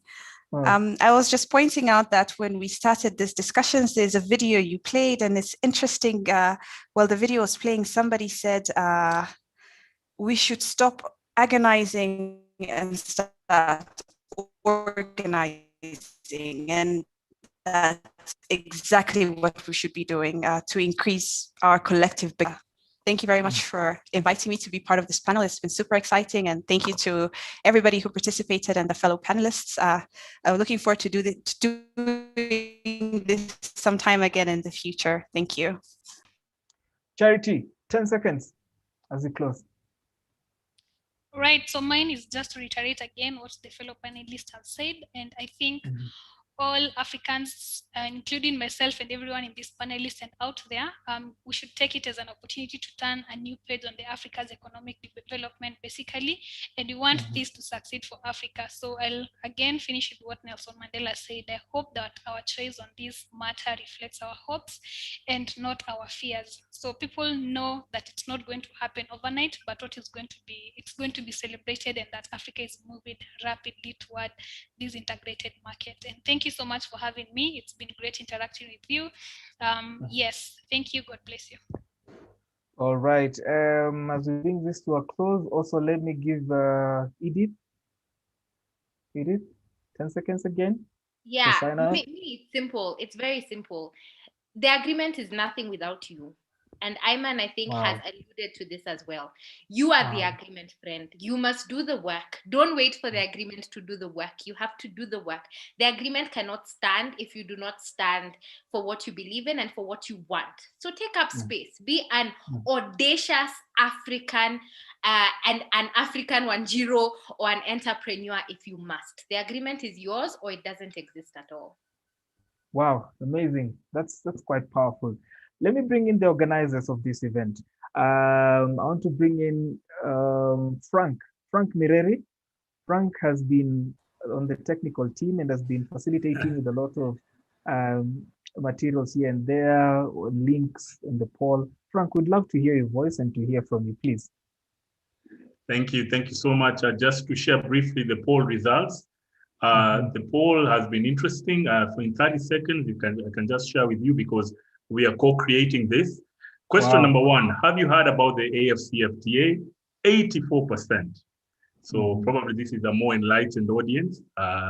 Number two, have you ever been involved in any FCFTA related activity?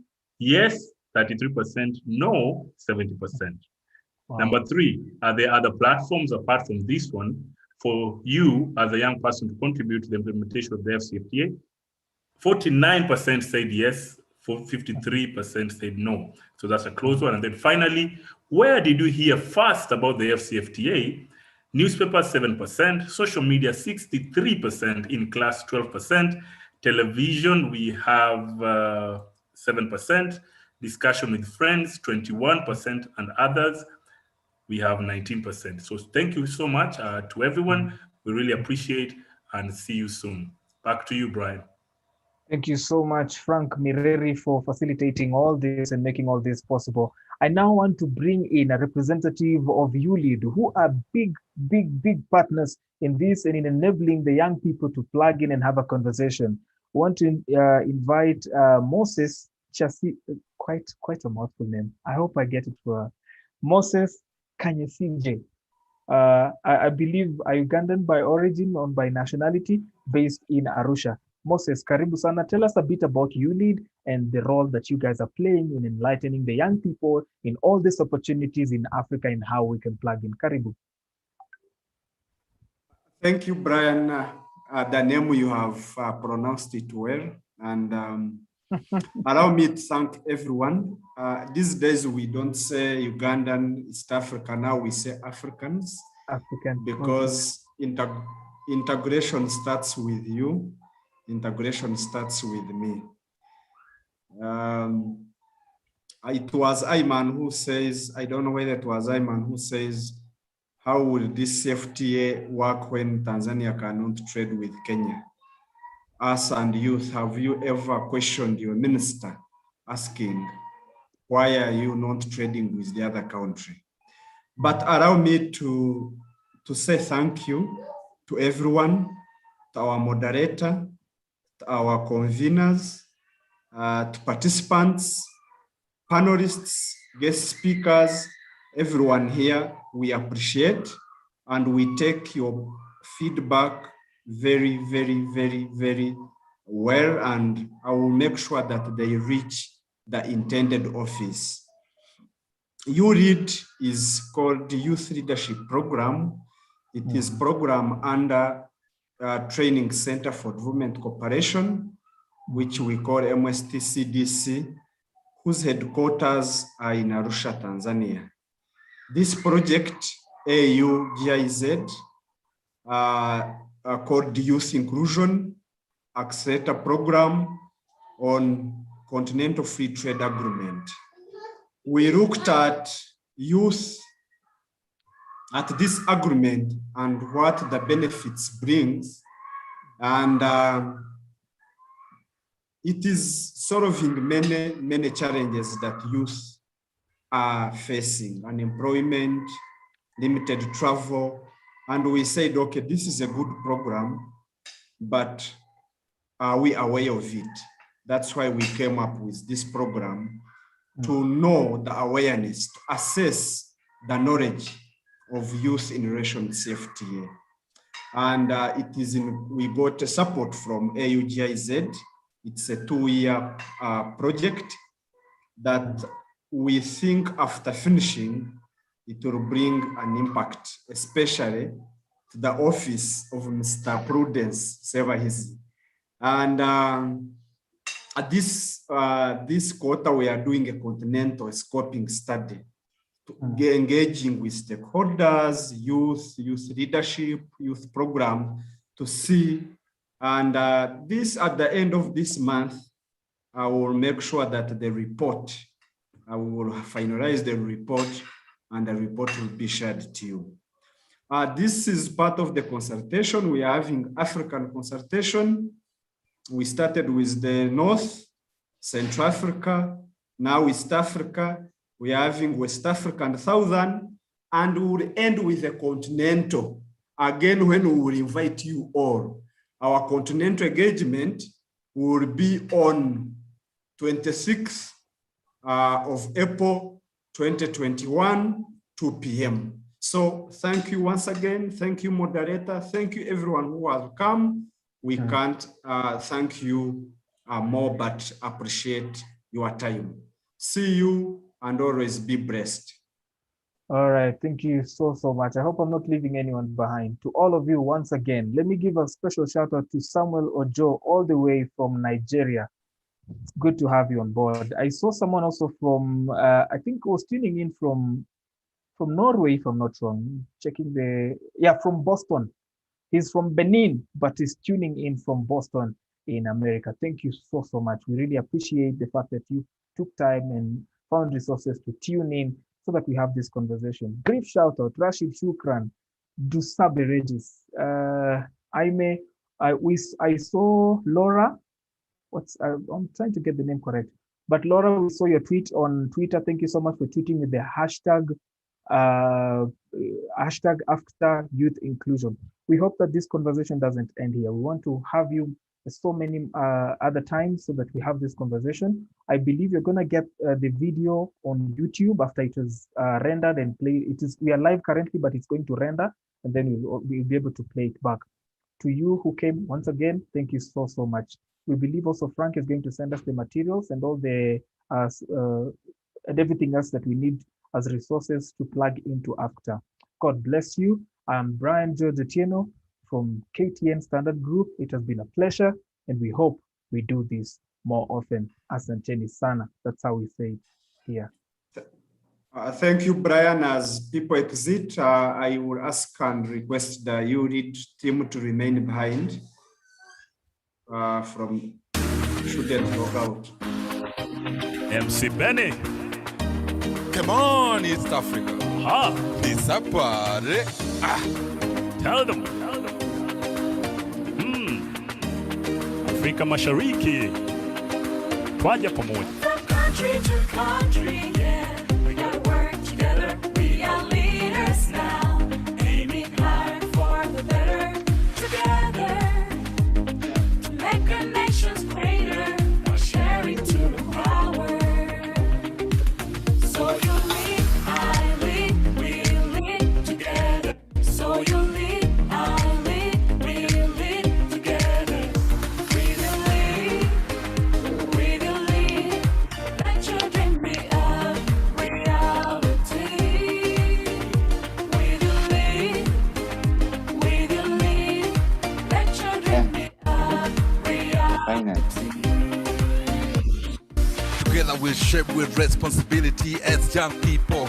With ability, here we are to take the opportunity to raise the flag of East Africa. Together with love, together with peace, together respond to our need. Together transform our community as we see light and a brighter future. Let's join hands for youth and women. Let's join hands for youth and women. Afrika Mashariki yote twaungana, vijana vijana toka Kenya, Tanzania, Uganda, Burundi hadi South Sudan na Rwanda. Twaja pamoja ili fanye nini? Vijana wote.